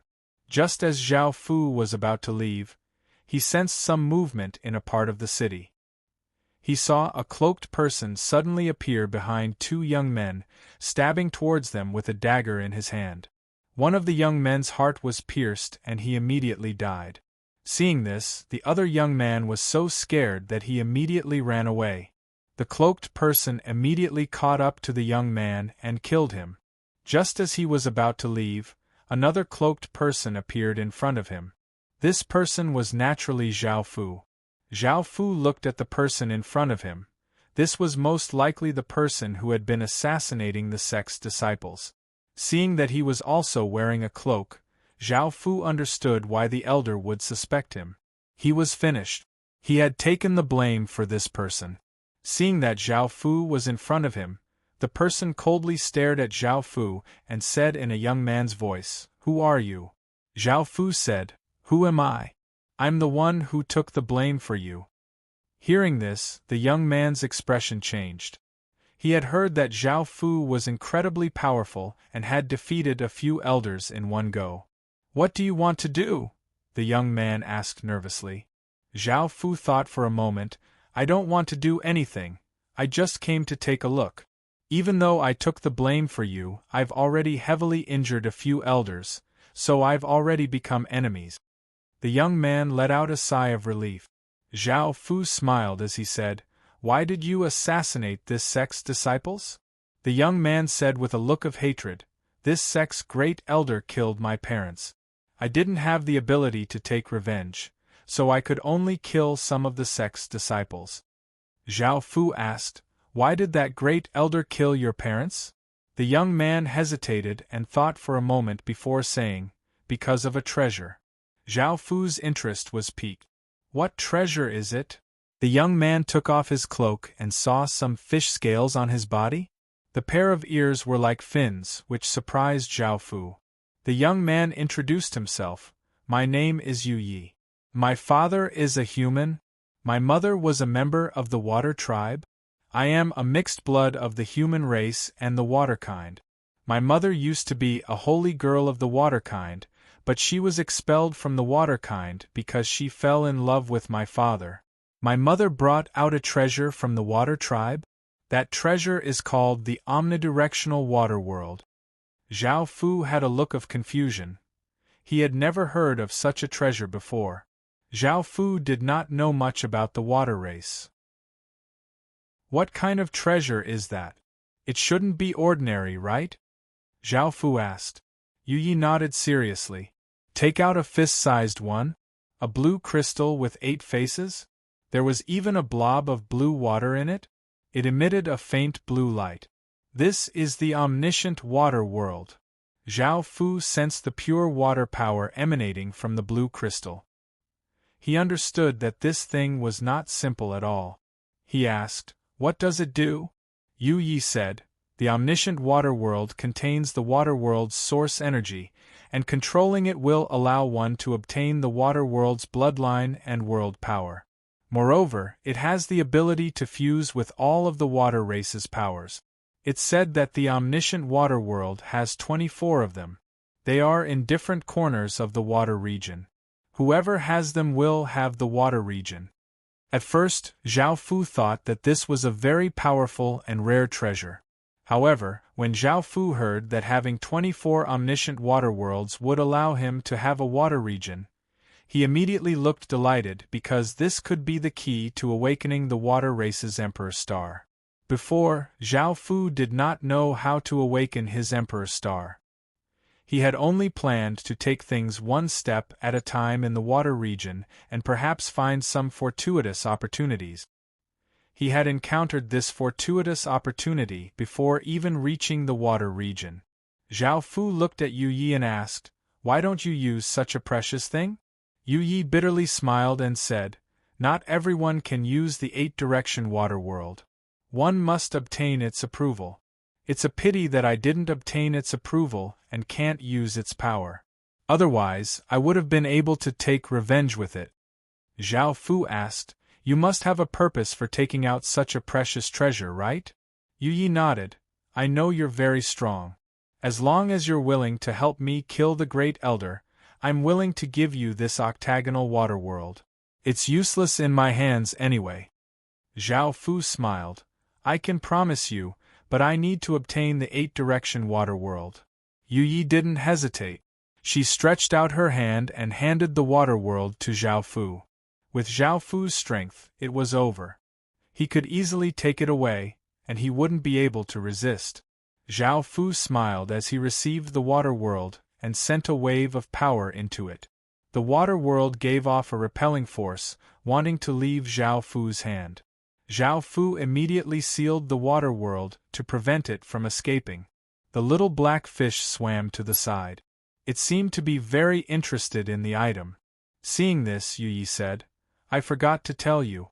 This water world can only be used by people with the bloodline of the water race. You're a human, so you can't use it." Zhao Fu was wondering why the water world gave off a repelling force. So this was the reason. He smiled. This was very easy for him. After putting away the water world, Zhao Fu said, "I need information about that great elder." Yu Yi smiled and said, "I can tell you in detail. That great elder is called Ku Shang. His cultivation has reached the peak of the emptiness realm. He cultivates the profound spirit 5 absolutes and is very powerful. He is ranked top 3 in the sect." After listening, Zhao Fu thought about the youth's words, "Peak of the emptiness realm?" This can be solved by Zhao Fu, but it will also be troublesome. If he can be lured out of the sect, Zhao Fu has enough treasures to kill him outside. However, inside the sect, Zhao Fu doesn't have the ability. Zhao Fu looked at the youth and said, I can kill this great elder, but I need to seal him out. This can't be rushed. Yu Yi smiled and said, as long as I can take revenge, it doesn't matter how long it takes. For Yu Yi, there was no hope of taking revenge with his ability. He could only rely on Zhao Fu. When he heard that Zhao Fu could take revenge, he was very happy. After a while, he would be finished. Zhao Fu smiled and said, let's leave this place first. Yu Yi smiled and nodded. Zhao Fu took Yu Yi to the outside of the sect. Then he asked Yu Yi to write a letter, telling the great elder called Ku Shang to go to the mountains in the west if he wanted to obtain the water world. In a spacious room, a strong old man with a porcupine head looked at the letter in his hand and sneered, so it's him who has been assassinating the disciples of the sect. He was Ku Shang, the great elder of the sect. Chapter 32-20. Book 1. Chapter 165. Ku Shang turned the letter to ashes and planned to go there alone. He was confident that with his strength, it would be easy to kill Yu Yi and take the treasure. At this moment, a beautiful woman in a blue dress with an enchanting figure walked in and asked, "Where are you going?" The beautiful woman had a purple fish scale between her eyebrows and emitted the aura of the water race's bloodline. This person's name was Yu Shaoling. She was also a member of the water race, and a high-grade one at that. A year ago, she came to this place to find the water world of 8 directions, and used her bitter cultivation to help her obtain it. Of course, bitter cultivation did not help Yu Shaoling for free. He wanted to obtain the support of Yu Shaoling's family and make it the sect master. He had been eyeing the position of sect master for more than 100 years. Although he had nurtured a force in the sect, he was not completely confident in obtaining the position. The 8-directional water world was useless to a human like him. He felt that it was worth it to use it to become the sect master. Yu Shaoling smiled and said, since the 8-directional water world is in his hands, things will be easier. Leave it to me. Hearing this, bitter cultivation nodded. Yu Shaoling turned and left. She came to a secret room. There was a beautiful woman with a voluptuous figure and a charming temperament. Her hands were tied up by a chain and there were many scars on her body. She also had a fish scale between her eyebrows and emitted the same bloodline aura as Yu Shaoling. She was Yu Ye's mother, Yu Qia. She was also from the same clan as Yu Shaoling. More accurately, Yu Qia was Yu Shaoling's senior because Yu Shaoling was the saintess of this generation. Yu Shaoling looked at Yu Qia and smiled as she said, "So the 8-directional water world is in your son's hands? And you said you've never seen it before? You're not willing to say it after torturing you for so long? You're a traitor of the clan." Yu Qia's expression changed. He said, "I don't understand what you're saying." Yu Shaoling chuckled and said, "Why are you acting like you don't know? You don't know, right? That stupid son of yours said it himself? The omniscient water world was in his hands? I still need to go to a place to get the bitter wounds." Yu Qia hurriedly said, "I can let my son give you the omniscient water world. Please spare my son this once." "But," Yu Shaoling slapped Yu Qia in the face, said ruthlessly, "It's too late now. Would I kill your stupid son in front of you? And then bring a traitor like you back to the clan? Let the people in the clan punish you? Do you know the consequences of stealing a holy relic?" Yu Qia's face was pale. Stealing the sacred object of his race would cause him to endure the endless pain of being skinned and flayed. In other words, his scales would be peeled off one by one, and even his skin would be peeled off. And he wouldn't die right away? This is a kind of pain ordinary people cannot bear. Yu Qia looked at Yu Shaoling with tears in his eyes. "I can go back and accept my punishment? But I beg you to let my son go. He has nothing to do with this." Yu Shaoling snorted coldly, "He's your son? How does he have nothing to do with you? You slut caused our clan to search for the holy relic for so many years. This is retribution." Then, Yu Shaoling left the secret chamber, and got someone to write a letter for Yu Yi. She told him to bring the omniscient water world to the sect, or else she would kill his mother. Yu Shaoling easily guessed that Yu Yi must have a plot to bring bitter wounds to that place, so she used Yu Ye's plan to get Yu Qie to come over. Yu Shaoling revealed a faint smile. This kid still wants to play tricks with me. After Yu Yi received the letter, he was pleasantly surprised. My mother isn't dead. That's great. I thought she was killed too. Zhao Fu frowned. He didn't expect that his plan would fail and he would be the one being targeted instead. Yu Yi looked at Zhao Fu and said, I want to save my mother. Zhao Fu said, he wants you to go to the sect. Even if I go, I might not be able to survive. If you go, you'll just be sending yourself to death. Yu Yi insisted, I know, but that's my mother. I must save her, or else they will kill my mother. Zhao Fu let out a breath and said, I know it's your mother, and I don't object to you saving her. But not now. If you go like this, not only will you not be able to save your mother, but you will also harm her. We'll do it step by step. Yu Yi said worriedly, if I don't go, I'm worried that they will harm my mother. Zhao Fu said, they want the omniscient water world. As long as you don't hand it over, your mother will not die. Don't worry. Hearing this, Yu Yi nodded. What should we do now? Zhao Fu thought for a moment and said, you also write a letter. If they dare to harm your mother, you will destroy the omniscient water world. Yu Yi said, the omniscient water world is abnormally hard. Rumor has it that even immortals are unable to destroy it. Zhao Fu said with an awkward expression, then throw it in a place where no one can find it. They will never be able to find it. Yu Yi replied. Yu Shaoling, who received the letter, had a cold expression. She immediately wanted to chop off Yu Qie's head and send it over, but she was worried that she really wouldn't be able to find the omniscient water world. Bitter said, if that's the case, I might as well go find that kid. Yu Shaoling said with a smile, that kid isn't stupid. Even if you go, it will be a wasted trip. Anyway, his mother is in our hands, and he will definitely come to save her. We just need to wait. Bitter thought for a moment and nodded. Zhao Fu was having a headache. With his current strength, he didn't dare to force his way in. Sneaking into the sect would also be very difficult, so he didn't know what to do. After thinking for a while, Zhao Fu decided to do a thorough investigation. Zhao Fu received some information. It turned out that the elders who had been so overbearing were from the bitter branch. Their branch was now very strong, and even the branch of the sect master was somewhat wary of them. That was why they were so overbearing and arrogant.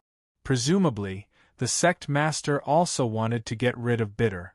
Zhao Fu wanted to work with this sect master.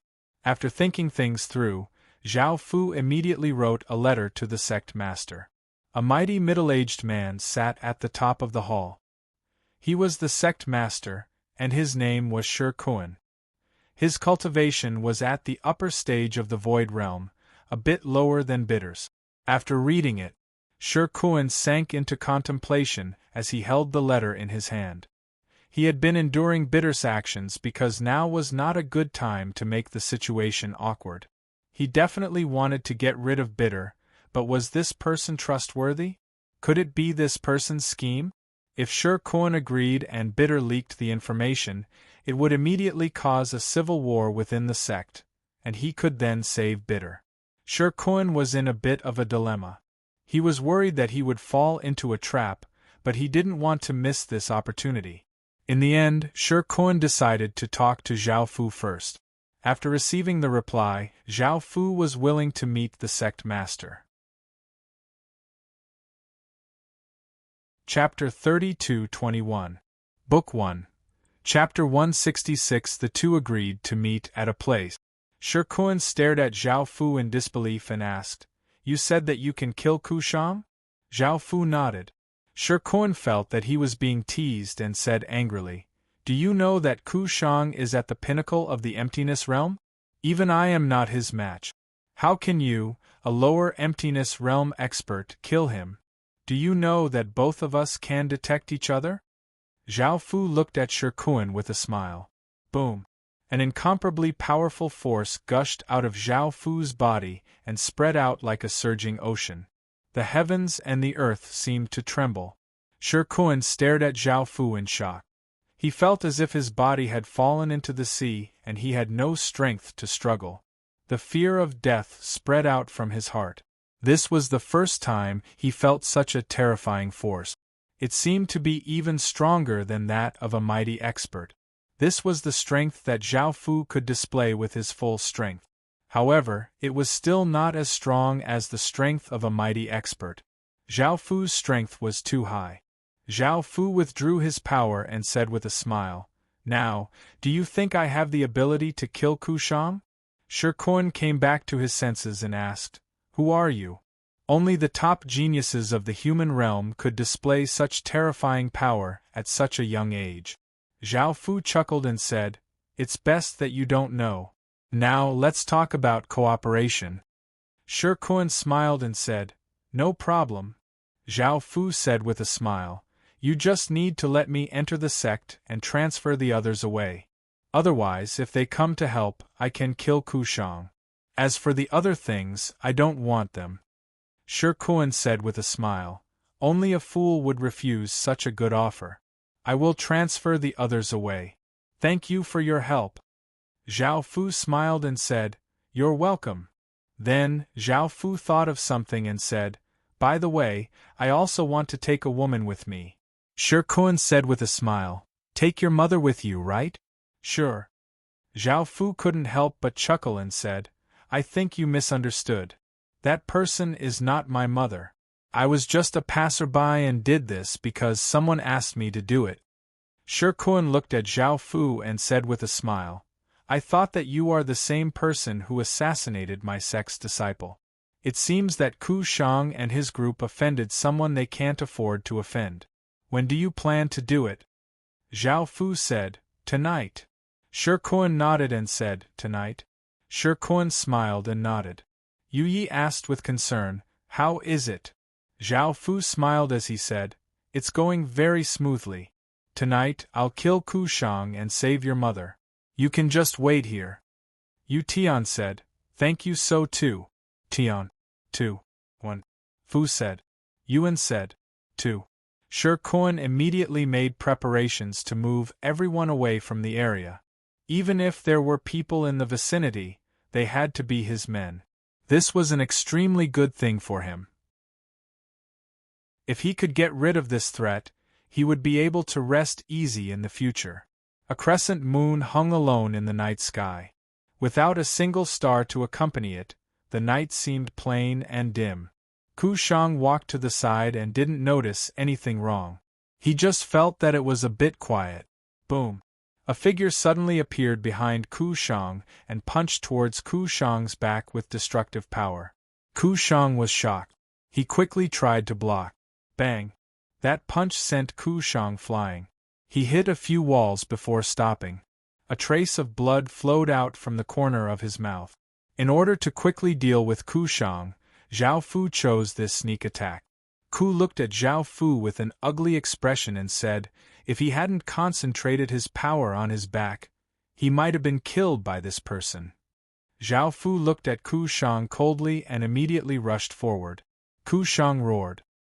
His clothes burst open, revealing his strong muscles. He punched back with all his strength. 5 fists containing different powers blasted towards Zhao Fu. It seemed that they could pierce through the void. Zhao Fu looked at Kushang. Kushang took a blow from him and still had such power. If Zhao Fu's cultivation was a bit higher, he should be able to kill Kushang with one blow. Facing Kushang's attack, Zhao Fu also punched out. A super terrifying force blasted forward. Bang! A massive explosion sounded out as the 2 waves of power collided. A berserk gale blew out, destroying the ground and causing rocks to fly everywhere. Kushang was blasted away by this force. Zhao Fu stood in place and didn't move. Seeing this, Kushang understood that he was definitely not this person's opponent. He didn't know who this person was and why his power was so terrifying. Kushang didn't hesitate and hurriedly turned and ran. Zhao Fu turned into a ray of light and shot forwards, his leg giving off terrifying power as he kicked horizontally towards Ku Shang. Ku Shang hurriedly dodged to the side, avoiding Zhao Fu's attack. However, Zhao Fu used this momentum to spin around and kick Ku Shang back. Ku Shang fell to the ground and coughed up a large mouthful of blood. His face was pale as he shouted, "Help!" At this moment, Ku Shang understood that he couldn't escape and could only hope that someone would come. There were many experts and countless disciples in the sect. However, no one responded to him. Ku Shang understood why it was so quiet, and he quickly understood that the sect master had colluded with outsiders to kill him. Boom!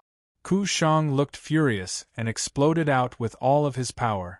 That terrifying power caused the ground to continuously crack and blasts of air to blow out. Ku Shang unexpectedly took the initiative to attack Zhao Fu. He quickly rushed in front of Zhao Fu and punched towards Zhao Fu's head. Zhao Fu used his arm to block that shocking punch, but he also took a step back.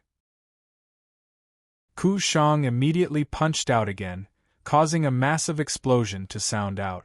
Zhao Fu used his hand to grab this punch and vigorously kicked out, hitting Ku Shang's abdomen and sending him sliding 6 or 7 meters away. Zhao Fu's body flashed and disappeared, appearing in front of Ku Shang, and he punched towards Ku Shang's heart. Ku Shang controlled the power within his body, and his body was covered by a layer of light. Bang! Ku Shang was sent flying, but he didn't seem to be seriously injured. Seeing this, Zhao Fu directly took out the Sky Demon sword and quickly rushed towards Ku Shang. Ku Shang punched the ground hard, and a powerful force spread out like an arc wave, instantly collapsing the ground. Zhao Fu leapt into the air and slashed towards Ku Shang. Ku Shang blocked with his hands, and his arms were covered by an even more powerful light. Chi! Zhao Fu's sword slashed down, cutting open a wound on Ku Shang's arms and causing blood to flow out. Ku Shang didn't seem to have thought that Zhao Fu would be able to break through his defenses so easily. Shing!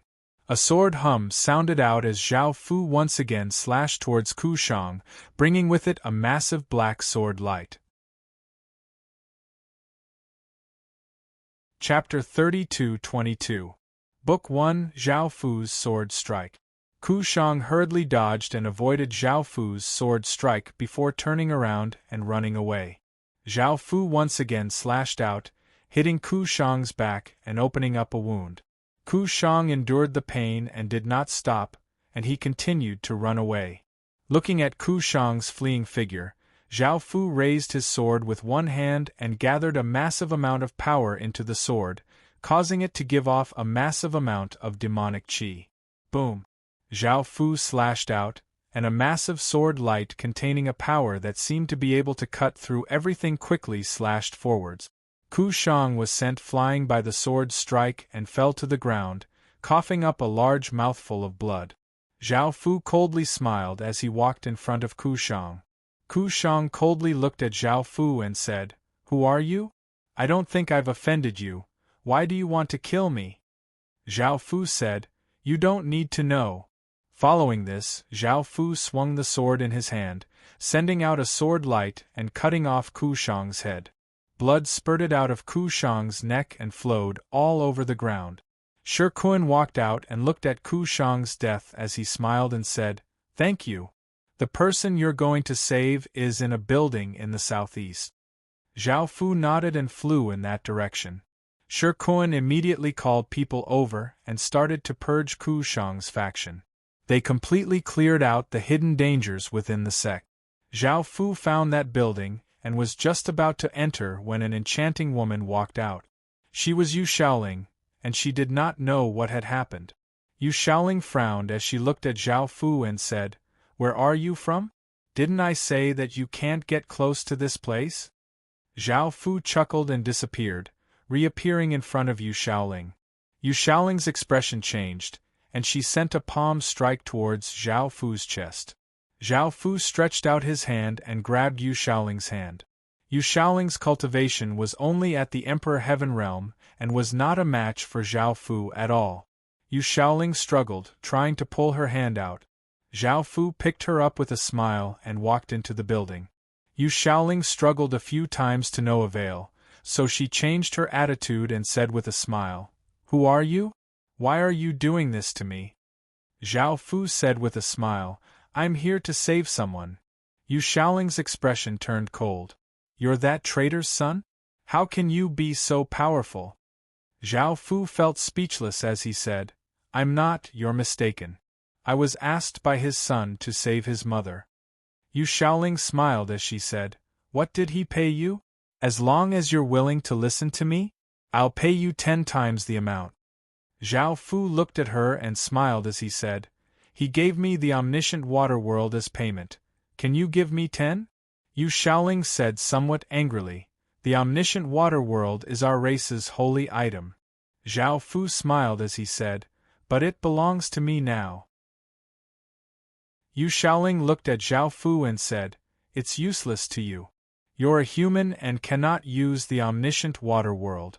I'm sure that if you give it to me, the benefits will be greater than you can imagine." Zhao Fu smiled as he said, "What benefits?" Yu Shaoling tempted him. "For example, I can become your woman." Zhao Fu laughed and said, "Even if I don't give it to you, you'll still become my woman. Do you really think I can't use the omniscient water world?"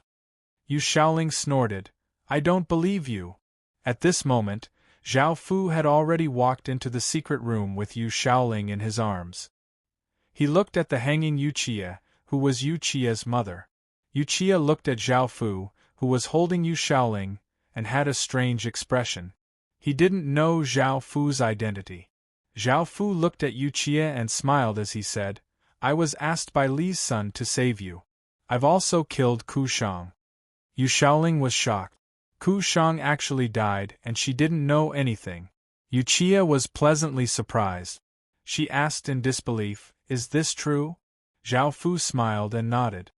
"I can let you go now and take you to see your son." Yuchia smiled and said, "Thank you." Zhao Fu smiled and said, "You're welcome." Yuchia's clothes were very tattered and couldn't cover her body. Zhao Fu's gaze was attracted to her. Yuchia blushed. Zhao Fu smiled and said, "Let me treat your injuries first." Yuchia nodded. A few hours later, Yuchia's face was red. She looked at the man in front of her. She didn't know why, but she was very attracted to him. Zhao Fu hugged Yuchia and said, "Your injuries are almost healed." Yuchia nodded. She wasn't angry that Zhao Fu used such a method to treat her. Yu Shaoling snorted, "You damn bastard! I'm telling you, you're dead." Zhao Fu hugged her and smiled. "Tell me how I'm dead?" Yu Shaoling glared at Zhao Fu. "You dared to do such a thing to me and steal my clan's sacred item. My clan won't let you off." Zhao Fu smiled disdainfully. "Even if you didn't say it, I would have gone to your clan myself." Yu Shaoling was stunned. "What do you mean?" Zhao Fu smiled and said, "My destination is the water domain. Your clan is related to the 8-direction water world. I have to go take a look." Yu Shaoling frowned. "Who are you?" Zhao Fu smiled and said, "I'm not telling." Yu Shaoling turned her face away angrily. Zhao Fu smiled and said to Yuchia, "Let's go." Yuchia nodded. After leaving the secret room, Shi Kuan had been waiting for a while. Seeing Zhao Fu come out with the 2 women, he smiled and said, "I've already gotten rid of the Bitterscar lineage. I want to invite you to stay and celebrate. I wonder if you'll do me the honor." Zhao Fu smiled and said, "Apologies. I have other things to take care of." Hearing this, Shi Kuan smiled and said, "It's fine. In the future, you'll be my sex-esteemed guest. I'll welcome you whenever you come." Zhao Fu nodded. Following this, Zhao Fu brought the 2 women back to the mountain region. Seeing her mother return, Yu Ye's tears flowed out. She rushed over and cried, "Mother!" Yuchia hugged Yu Yi and cried happily. She said softly, "I didn't think that we would meet again one day. This is great." Yu Shaoling looked at this scene and revealed an unhappy expression. Zhao Fu smiled and said, Now that bitter scar is dead and I've saved your mother, the deal is done. Yu Yi wiped her tears and said gratefully, "Many thanks to you this time." Yuchia was puzzled and asked, "What deal?" Yu Yi replied, "I used the 8-direction water world as a reward for this lord to help me kill Bitter Scar and save you, mother." Yuchia understood and looked at Zhao Fu and couldn't help but sigh. Yu Yi asked, "What's wrong, mother?" Yuchia said, "Back then, I brought the 8-direction crystal out to stop the Patriarch's plan. I've been carefully preserving it all these years. I gave it to you in hopes that it will be useful to you." Chapter 32-23. Book 1. Chapter 168 I'm useless. I can't gain the approval of the omniscient world. Yuchia comforted her, "You don't need to feel sorry. Although the omniscient world is our race's sacred object, it's very difficult for us to gain its approval. As a saintess, I could only use a little of its power." Yuchia was shocked. Even mother can only use a little? Then what kind of person can use its full power? Yuchia smiled. "It should be someone who can change the fate of the water race." Yu Shaoling asked, "What plan did you say you wanted to stop the chief?" Yuchia thought for a moment and said, "There's no harm in telling you now. Our chief wants to use our race's blood as a sacrifice to refine the omniscient world and become an omniscient blood immortal, controlling all the power of the world." Yu Shaoling's expression changed. "Are you telling the truth?" Yuchia looked seriously at Yu Shaoling. "Do you think there's a need for me to lie to you? If I hadn't stopped the chief back then, our race would have been destroyed." Yu Shaoling's expression was unsightly. Would the chief really be so vicious as to use our race as a sacrifice? Yuchia said, "Do you know about the 2,400 altars the chief built back then? That was something used as a blood sacrifice. Back then, I couldn't stop the chief with my own power, so I chose to steal the omniscient world. If you still don't want to believe me, then I have nothing to say."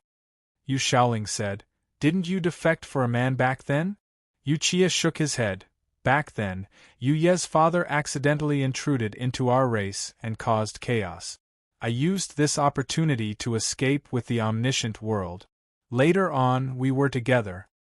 Hearing this, Yu Shaoling looked at Yuchia with complicated feelings. She hadn't expected that the traitor, the sinner of the race, had actually saved her people. Yuchia sighed. "I didn't expect that you would find us even after we fled so far. My father lost his life because of this." Yu Shaoling said guiltily, "I'm sorry."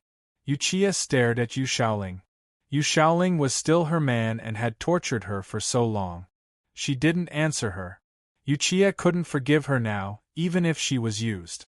Yu Yi said angrily, "You're also related to my father? I'll kill you." Yu Yi took out a dagger and swung it at Yu Shaoling. Yu Shaoling stepped back and dodged Yu Yi's attack. Yuchia stopped Yu Yi and said, "Calm down." Yu Yi didn't attack anymore, but looked at Yu Shaoling angrily. Yu Shaoling didn't say anything either. Zhao Fu smiled. "Are you guys done?" Yuchia looked at Zhao Fu. Now that they were Zhao Fu's women, she said, "We have nothing more to say." Zhao Fu smiled and said, "I'm a bit curious. What is the 8-direction blood immortal?" Yuchia frowned.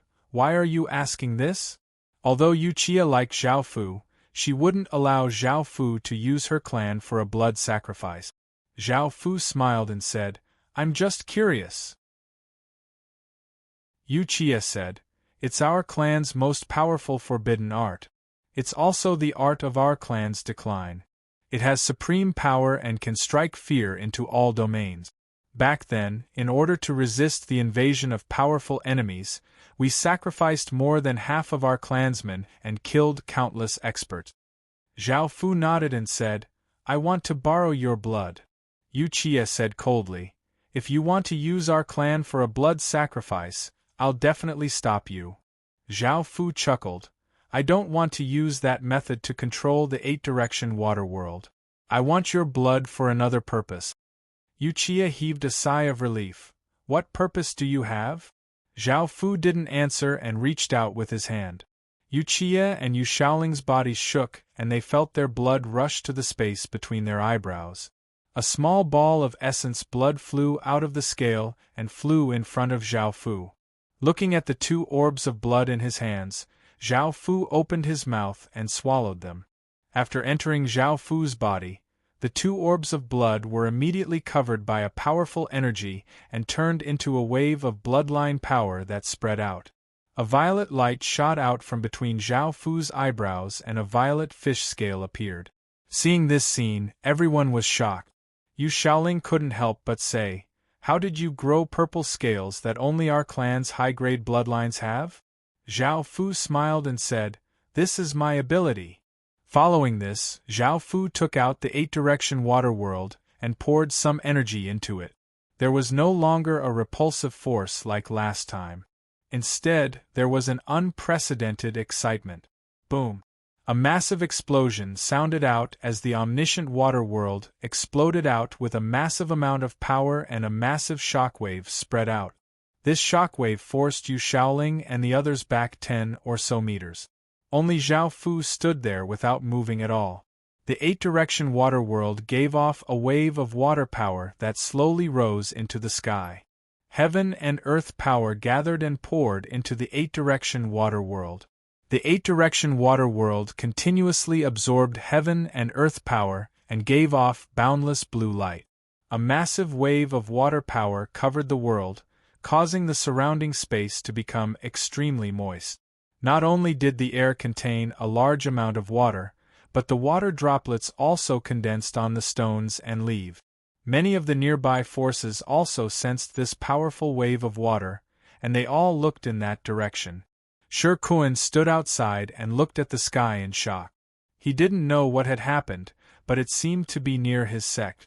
Shi Kun thought about it and immediately flew over. Heaven and earth power continuously flowed in, and the aura that the 8-direction water world gave off became more and more powerful. Splash! A massive sound rang out as the 8-direction water world gave off a wave of blue light that spread out. It was as if everyone had come to a world of water. There were countless happily swimming fish, beautiful shells, prawns and crabs crawling on the ground, colorful corals, all kinds of aquatic plants, and strange-looking stones. Even though it looked quite beautiful, it contained an immense amount of water power. The creatures in the surroundings felt as if a world was weighing down on them, and despair and terror flooded out from their hearts. Yu Qie and the others were pressed to the ground by this wave of water, unable to move. Only Zhao Fu stood there as if nothing had happened. Boom! The 8-direction water world flooded towards Zhao Fu, continuously pouring into Zhao Fu's chest, and an incredibly powerful ripple spread out. Yu Qie and the others' hearts trembled as they looked at this scene in shock. This was the first time they had seen the 8-direction water world recognize a master, and it did not seem to be difficult at all. The 8-direction water world itself seemed to be very happy, as if it had found a good master. Chapter 32-24. Book 1, Chapter 169. Water. However, the key point was that this person wasn't a member of the water tribe. They had personally witnessed this person absorb their blood and become a member of the water tribe who shared the same bloodline as them. This was completely beyond their understanding. Their hearts were thumping, and they did not know what to say. In the end, the water world completely entered Zhao Fu's body, and the surroundings returned to normal as if nothing had happened. Zhao Fu closed his eyes and sensed the powerful water within his body. There was also a fist-sized water world within his body, and it looked just like before. Now, Zhao Fu could control all of the water world's power. Only Zhao Fu would be able to do this so easily. After Zhao Fu had awakened the outer world star, Zhao Fu's constitution and power could not be described with words. The water world was naturally very happy and excited to have such a master, as it could not find anyone who could surpass Zhao Fu. Zhao Fu opened his eyes and looked at the three people lying on the ground, staring at him, and he smiled as he said, "Get up!" Hearing this, the three of them came back to their senses. Yu Shaoling could not help but ask, "Just who are you?" Zhao Fu smiled as he said, "Take a guess." Yu Qie slowly said, "You're the heaven-awakened sun with 8 supreme emperor stars, right?" Zhao Fu looked quite startled and lightly laughed as he said, "How did you guess?" Hearing that this man was the legendary heaven-awakened sun, Yu Shaoling and Yu Qie's minds seemed to explode. Yu Qie also looked quite shocked. In actuality, she was not too sure and had never thought that Zhao Fu would really be the heaven-awakened sun. Yu Qie replied, with such perfect looks and extraordinary aura, as well as the water race's supreme treasure recognizing him as its master, "I can't think of anyone else apart from the heaven-awakened sun." Zhao Fu smiled and nodded, "You're smarter than I thought." Yu Qie said nervously and excitedly, "Heaven-awakened sun, are you going to the water race to awaken the water race's emperor stars?" Zhao Fu nodded with a smile. Yu Yi continued to say, "After awakening the water race's emperor star, you will have 8 race emperor stars, and you will be the master of the entire heaven-awakened world. You should be able to lead us to defend against the invasion of 2 worlds, right?" Hearing this, Zhao Fu thought about the heaven-awakened world's current situation and said, "I'm not sure about that right now, but if it's possible, I'll do my best to save the heaven-awakened world." Yu Yi smiled and said, "That's great. If the 2 worlds invade, who knows how many people's families will be destroyed. You are our heaven-awakened world's hope."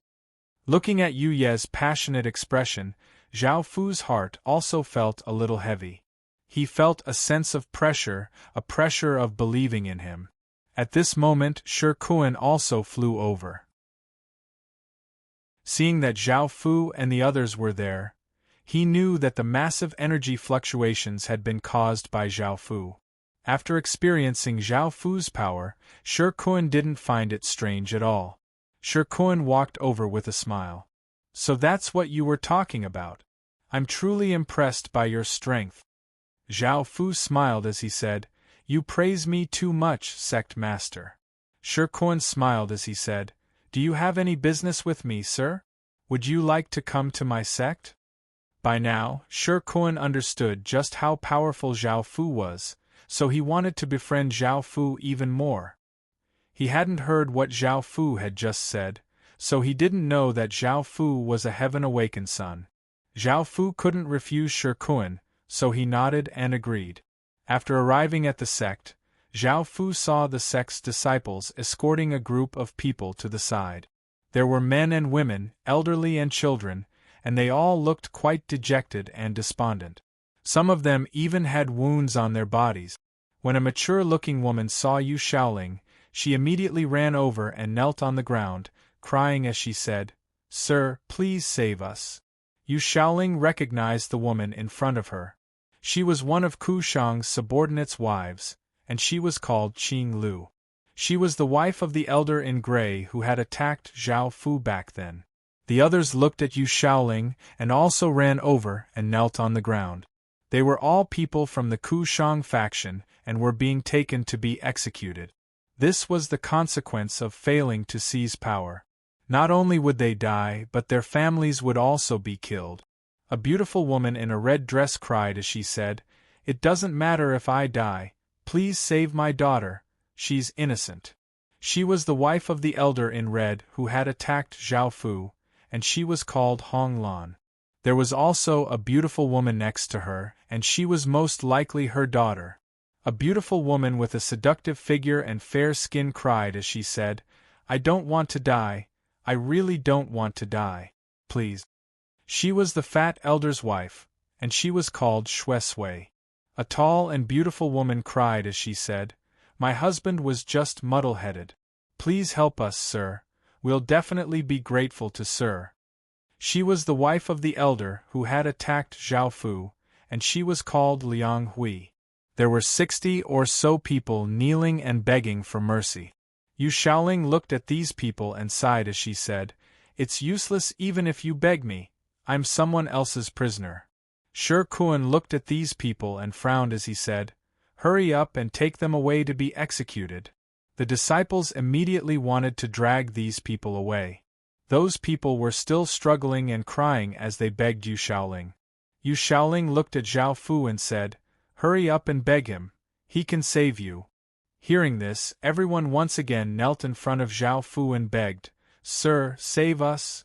Zhao Fu looked at Shi Kun and smiled as he said, "Leave them to me." Shi Kun did not mind and smiled as he said, "Sure." Everyone happily thanked Zhao Fu. Zhao Fu gave a slight smile and had people take these people away. The banquet ended.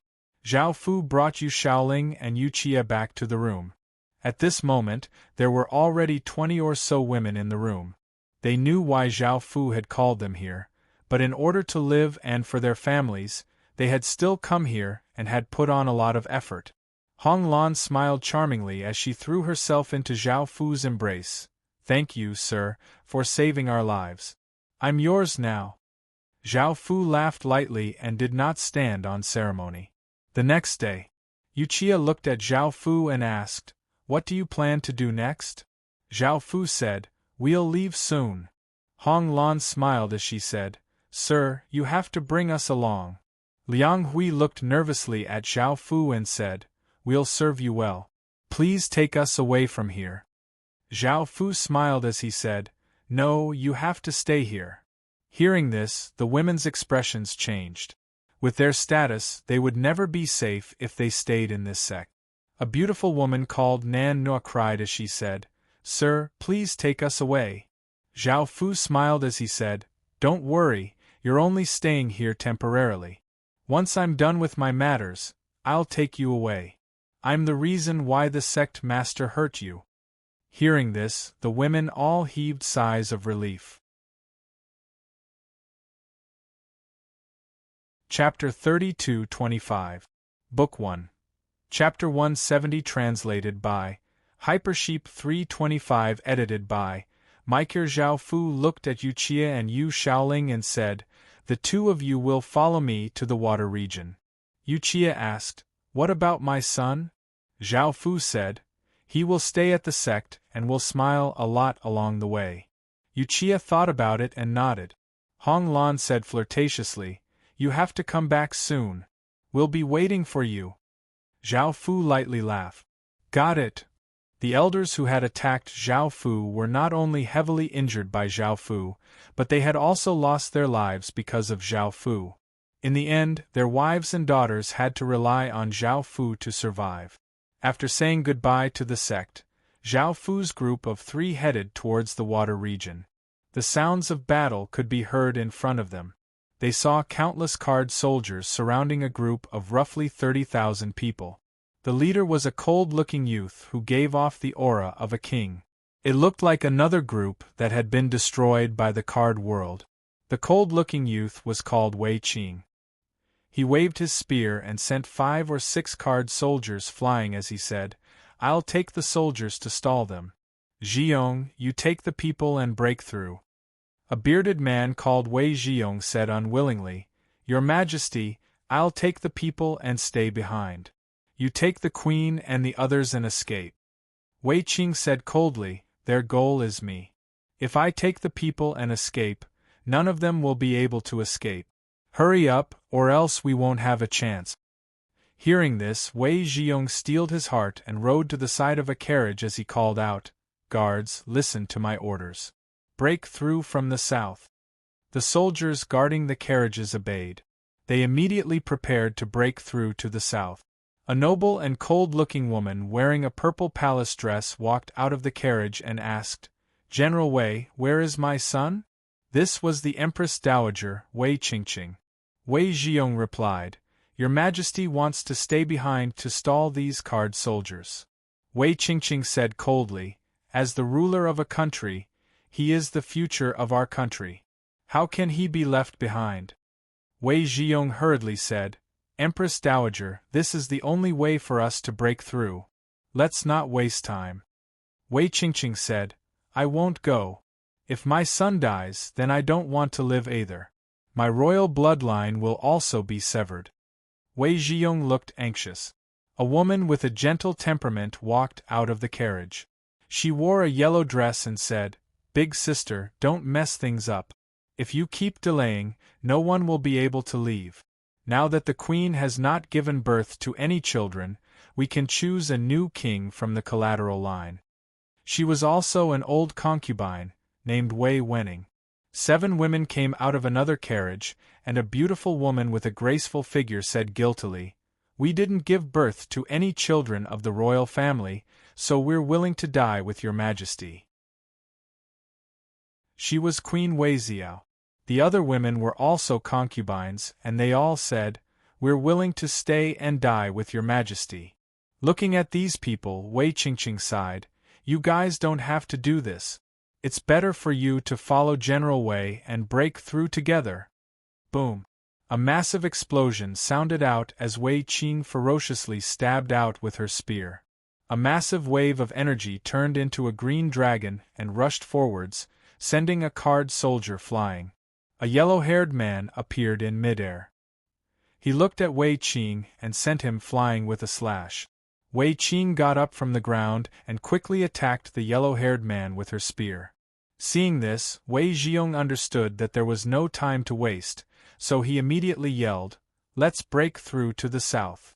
Wei Zhiyong rode his horse and charged towards the south, continuously swinging his saber and sending out a few saber lights that killed a few card soldiers.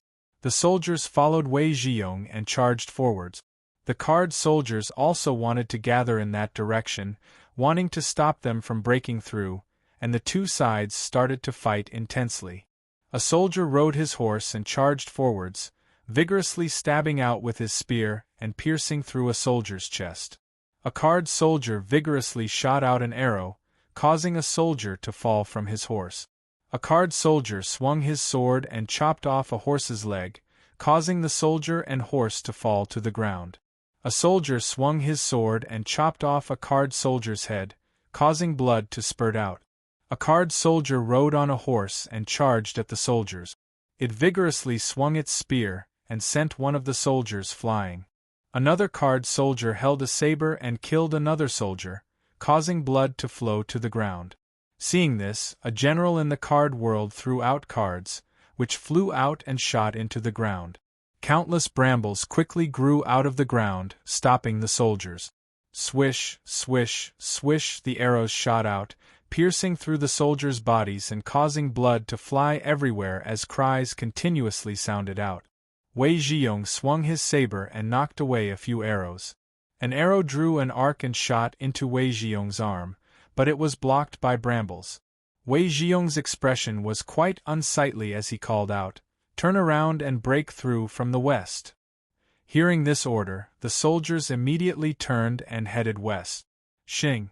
The yellow-haired man slashed out with his saber, sending out a massive saber light that contained shocking power towards Wei Qing. Wei Qing blocked with his spear. The saber light slashed against the spear, causing a loud sound to ring out. The ground beneath Wei Qing's feet crumbled, and Wei Qing's legs weakened as he half knelt on the ground. The yellow-haired man appeared in front of Wei Qing and slashed towards him. Wei Qing hurriedly dodged to the side, but a gash was left on his shoulder, causing blood to flow out.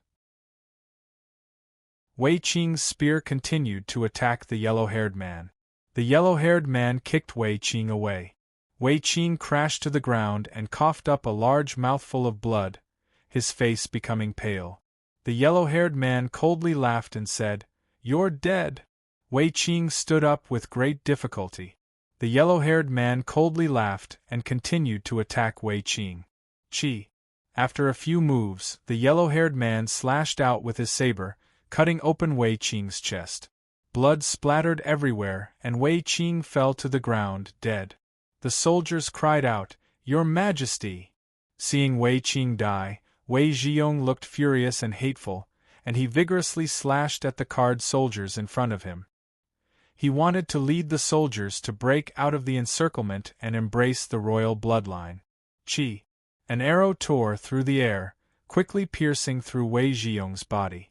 Wei Zhiyong looked down in disbelief at the arrow that had pierced through his heart, and he powerlessly fell off his horse. "Husband!" A beautiful woman with an armored figure and a pretty face cried out. The continuous deaths of the king and general dealt a heavy blow to the army, causing the soldiers to lose their morale, and some soldiers even wanted to run. The yellow-haired man laughed and said, "Kill them all, leave no one alive." The card soldiers continued to attack the soldiers, and the soldiers were no longer able to resist the card soldiers. Chapter 32-26. Book 1. Chapter 171. Yuchie could not help but say, "Let's help them." Zhao Fu nodded and quickly flew over.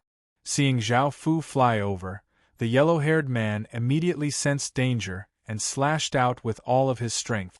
A massive saber energy brought with it a berserk saber wind.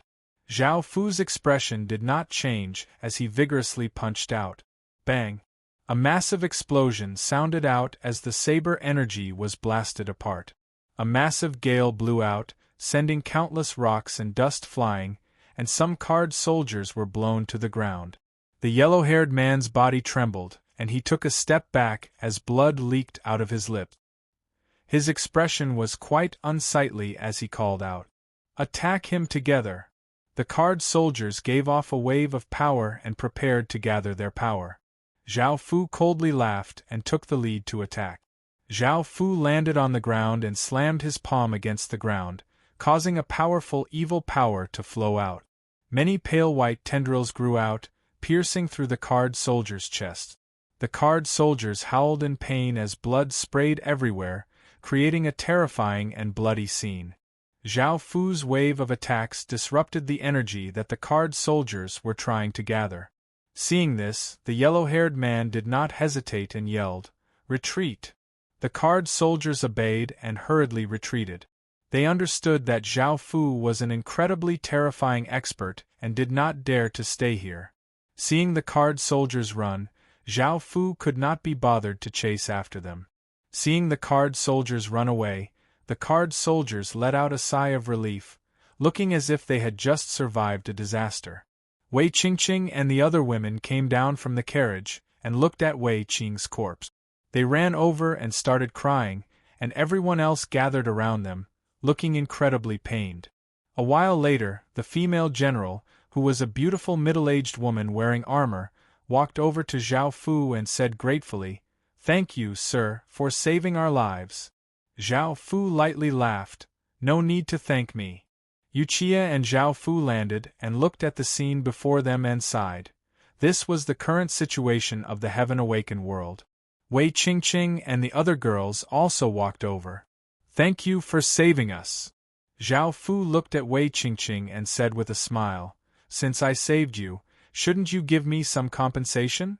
Wei Qingqing said, "We will naturally pay you." Zhao Fu smiled and said, "I want you guys as a reward." Hearing this, the women's expressions fell. They had never thought that they would run into a vicious tiger right after escaping from a wolf's den. Right now, Zhao Fu was even more terrifying than the card soldiers.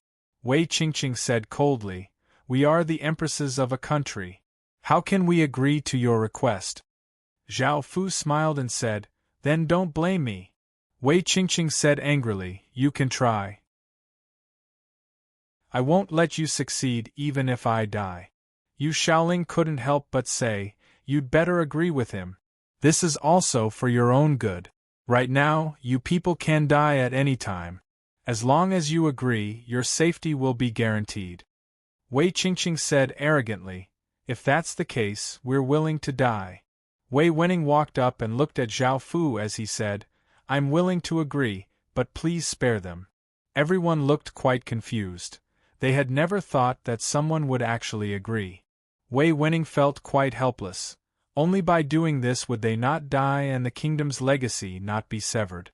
Wei Qingqing said with a cold expression, "Wenning, how can you do this?"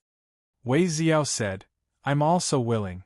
I'm useless now, and as long as you can promise the royal family's safety, I'm yours." Wei Qingqing felt quite angry. She had never thought that her daughter-in-law would agree. Zhao Fu lightly laughed and said, "No, I want all of them. I'll give you 20 minutes to prepare." Hearing how domineering Zhao Fu was, the women angrily glared at Zhao Fu. Yuchie looked at Zhao Fu, not knowing what to say. 20 minutes later, Zhao Fu brought the women to the grass. There were 200 or so of them, and the women all looked at Zhao Fu with cold and disgusted expressions. After thinking for 20 minutes, they finally agreed to Zhao Fu's humiliating request. Time quickly passed. Zhao Fu hugged Wei Qingqing and smiled as he said, "You're the woman I like." Wei Qingqing rolled her eyes at Zhao Fu. Zhao Fu smiled as he said, "Now that you've paid us, we don't owe each other anything. I'll be leaving now." Wei Huabao pulled back Zhao Fu and said angrily, "You fellow! Didn't you promise to protect us as long as we agreed?" Wei Huabao thought about how her husband had died protecting the royal family, and she wanted to continue protecting the royal family and complete what her husband had not been able to do. As such, she agreed to this request. However, Zhao Fu wanted to leave after playing with them. How could she not be angry? Zhao Fu said like a scumbag, "I didn't say that. I don't have time to care about your matters." Wei Huabao scolded angrily, "You scumbag, I'll kill you." Wei Huabao got up and pressed Zhao Fu to the ground, while Zhao Fu smiled disdainfully. A few minutes later, Zhao Fu hugged Wei Huabao in his arms and said with a smile, "I was just joking with you guys. I'll guarantee your safety." Wei Huabao's face turned red as she lightly snorted.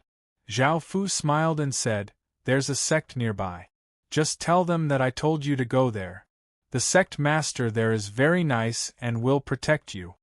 Wei Qingqing said coldly, "What about you, scumbag? Why aren't you protecting us personally?" Zhao Fu said with a smile, "I still have to go to the water region." Wei Xiao said gratefully, "Thank you." Zhao Fu chuckled and said, "You're welcome. This is what I should do." Wei Wenning looked at Zhao Fu and asked softly, "Who are we to you now? I hope you can give us a proper status and not treat us as casual women." Zhao Fu nodded, "I will take you back to be my wives." Wei Wenning's face was slightly red as she said, "Husband, please take care of us in the future." Wei Qingqing was a little unhappy in her heart. She looked at Wei Wenning and called him husband. But now that things had come to this, being his wife was the best choice. Looking at Zhao Fu, Wei Qingqing's heart beat extremely fast. She had to admit that Zhao Fu was very charming. Everyone packed up.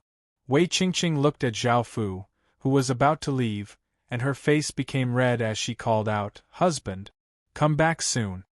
Zhao Fu was a little surprised. He smiled at her and nodded.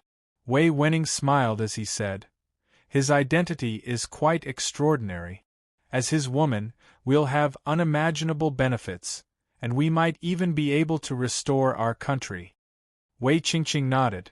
She now understood why Wei Wenning had done this. Thinking about what had just happened, Wei Huabao's face became somewhat red. She felt that she somewhat liked Zhao Fu, but she also felt that she had let her husband down. Everyone went to the sect. Shirkuan looked at the women with a look of surprise. He had only left for a short while, and he had already harmed so many women. He had a premonition that many people would come to his sect. Chapter 32-27. Book 1. Chapter 172. End of Book 1. Boom. An explosion sounded out as a powerful shockwave rippled out. Zhao Fu and the others were also stopped by this shockwave. Zhao Fu looked ahead and saw that the battle was most likely in front of them. They continued to fly forwards. There were two people fighting in the sky. One was from the gold refiner race, and was a young man with a metallic face. He was called Jin Qi, and the other was from the Tianqi world. He was a young man in black clothes and gave off a cold aura. He was called Ling Mu. Both of them were incredibly powerful and were geniuses. Apart from them fighting in the sky, there were also two groups of people on the ground. One group was from the gold refiner race, while the other group was from the Heaven Awaken world. "Senior apprentice brother, you must win!" a young woman wearing a green dress cried out. Ling Mu held a black sword and spun around like a black tornado. A shocking shockwave rippled out as he attacked Jin Qi. Jin Qi raised a hand and countless traces of golden energy gathered in his palm, forming a golden spear that gave off a powerful aura. Boom! Jin Qi threw out the long spear in his hand. The long spear carried many sharp rays of light and shot towards the black whirlwind with irresistible force. Bang! The spear hit the center of the black tornado, and the powerful sharpness pierced through it. The black tornado dissipated, and Ling Mu was sent flying back, a trace of blood leaking out of his lips. Jin Qi gave a disdainful smile as he said, "This is the strength of your sex, young master? I don't think so." The gold refiner race people happily laughed as they called out, "The young master is too powerful. The young master is mighty. The young master is the strongest. The Heaven Awakened World's people are a bunch of trash. They're not even fit to carry the young master's shoes." Ling Mu coldly looked at Jin Qi. The people from the Tianqi world angrily looked at the gold refiner race people. The young woman was so angry that she wanted to rush over, but she was stopped by someone. Jin Qi coldly laughed as he said, "Do you still want to continue? With your strength, you can't defeat me. You should go home and train for a few more years. Oh, I forgot. Perhaps you won't have the chance because your sect will soon be destroyed by the Jin family. If you beg for mercy now, I can consider not killing you in the future." Ling Mu said coldly, "Don't go too far." Jin Qi smiled contemptuously, "So what if I bully you? You Heaven Awakened World people are all trash. It's hard to even find an opponent." Ling Mu's heart was filled with anger, and he was about to rush over. At this moment, a voice sounded. "You're a little too confident." Zhao Fu didn't want to get involved, but after hearing Jin Qi insult people from the Heaven Awakened world, he felt quite displeased. Jin Qi looked at Zhao Fu and smiled. "I'm just that confident." "Looking at you, do you want to compete with me?" Zhao Fu smiled. "As long as you can injure me in 3 moves, I'll spare your life." His words were so arrogant that everyone present was shocked. The people on the Heaven Awakened world's side looked at Zhao Fu in curiosity and started to discuss who Zhao Fu was and why he would say such a thing. Even their senior apprentice brother was so powerful, and yet he wasn't a match for Jin Qi. How could this person be a match for Jin Qi? The people from the Heaven Awakened world were quite angry. "This person is even more arrogant than our young master. Does he not know our young master's power? Ha ha ha, what a joke. Who is this person? He doesn't know what's good for him. He won't be able to injure him in 3 moves? I think our young master will be able to kill him in 1 move. That's right. With our young master's strength, he'll be able to easily kill him. I want to see how he dies. Since he dares to say such arrogant words, I'll chop up his corpse and feed it to the dogs." Jin Qi laughed. "Are you sure?" Zhao Fu smiled as he replied, "I'm sure." Jin Qi smiled as he said, "Then let's see just how strong you are." Jin Qi was about to rush over to attack Zhao Fu. Zhao Fu stood there and said, "Wait." Jin Qi lightly laughed. "What, are you scared? It's not too late for you to beg me." Zhao Fu smiled as he said, "I'm just reminding you that I'll stand there and let you attack. You only have 3 chances, so don't waste them." Jin Qi became furious and instantly disappeared, appearing in front of Zhao Fu. The golden sword in his hand gave off an intense sword light, and he swung it with all his strength. The sword brought with it a terrifying power as it slashed towards Zhao Fu, as if it could split a mountain. At this moment of danger, an energy barrier appeared around Zhao Fu's body, covering Zhao Fu's body. Boom! The sword slashed against the barrier, causing golden light to shoot out and a shocking shockwave to spread out. Feeling this power, everyone's bodies became cold, and they revealed shocked expressions. Even though this sword was terrifying, it was still unable to break through Zhao Fu's barrier. Jin Qi retreated, and his expression became serious. He understood that the person in front of him was indeed very powerful, or else he would not have been able to block such a powerful sword.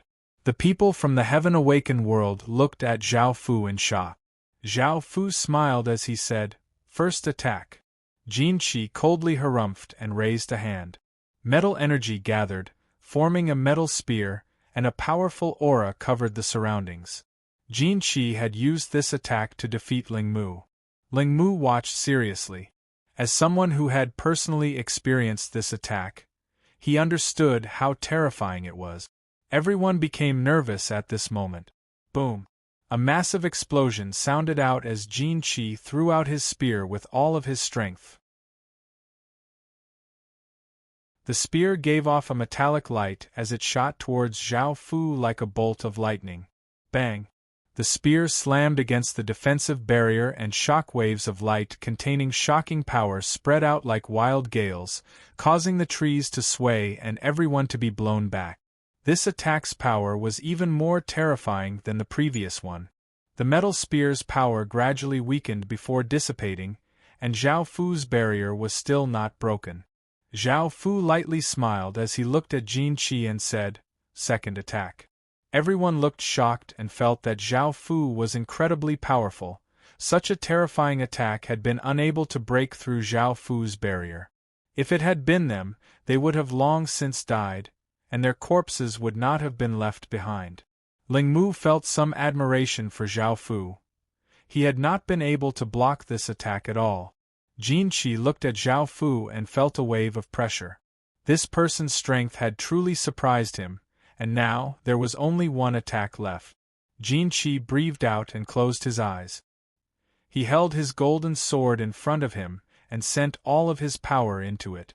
The golden sword ignited with a golden aura flame, and a massive might descended, weighing down on everyone's bodies, causing them to feel their bodies sink. This was the final attack, and the power that it gave off was many times more terrifying than before. Chapter 32-28 Book 1 Golden Flame Slash. Jin Qi suddenly opened his eyes and coldly cried out, "Sacred Heaven Golden Flames Slash!" Boom! Jin Qi slashed out, and a very long fiery sword light slashed towards Zhao Fu, slamming into the defensive barrier. Countless golden flames devoured Zhao Fu, forming a massive golden fireball, and a terrifying power spread out. The air seemed to twist and become blurry, and many trees and boulders were shattered as the ground cracked.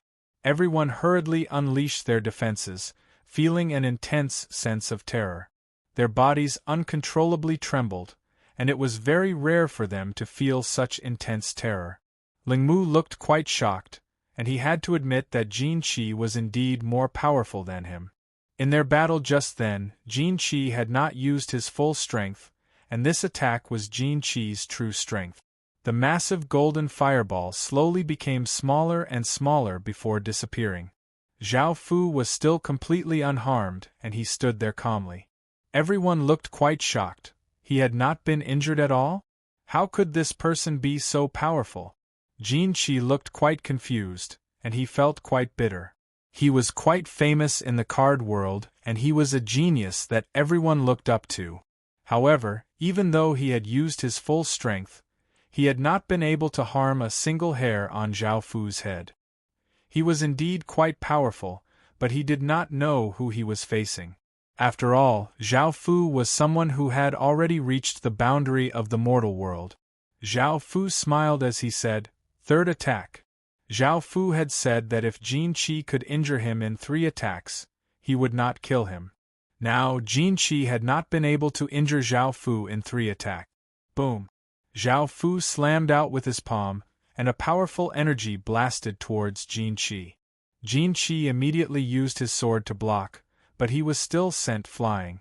The aura within his body became chaotic, and he felt quite uncomfortable. The goldsmith masters hurriedly called out, "Young chief, let's hurry and run." Hearing this, Jin Qi did not hesitate as he turned around and flew backwards. The goldsmith people on the ground also scattered, and not a single one of them dared to stay. Seeing the gold refiner people flee in such a sorry state, the heaven-awakened world's people all smiled happily and felt that they had vented their anger. Everyone looked at Zhao Fu with admiration and respect. Ling Mu flew to Zhao Fu's side and said, "Thanks for your help just now." Zhao Fu smiled. "You're welcome." Ling Mu asked curiously, "Sir, are you from Emperor Path College?" Zhao Fu smiled as he replied, "No." Ling Mu felt quite surprised. He felt that since Zhao Fu was so powerful, he was definitely from Emperor Path College. He smiled and said, "Our sect is nearby. How about going to our sect to have a look?" Zhao Fu thought for a moment and said, "I still have something to do, so there's no need." Following this, Zhao Fu brought the two of them and continued onwards. The others gathered around curiously. The young girl asked, "Senior brother, who is he? I feel that he can definitely rank in the top 10 of our human race, but I don't think I've ever heard of him." Ling Mu shook his head. "I'm not sure, but he brought 2 people from the water race. Perhaps he's from the water race." The young girl nodded and said, "If he's from the water race, it's normal that you haven't heard of him." That night there were no stars or moon, and the sky was completely dark. Zhao Fu and the others stopped on a hill and lit a bonfire to rest. Yuchia leaned into Zhao Fu's embrace and sighed. Zhao Fu asked, "What is it?" Yuchia said worriedly, "I don't know what will happen if I go back to the clan. If it wasn't for you, I would never want to go back." Yu Shaoling said with a complicated expression, "If the chief really wants to sacrifice our clan, I don't know what to do. Should we announce what happened back then?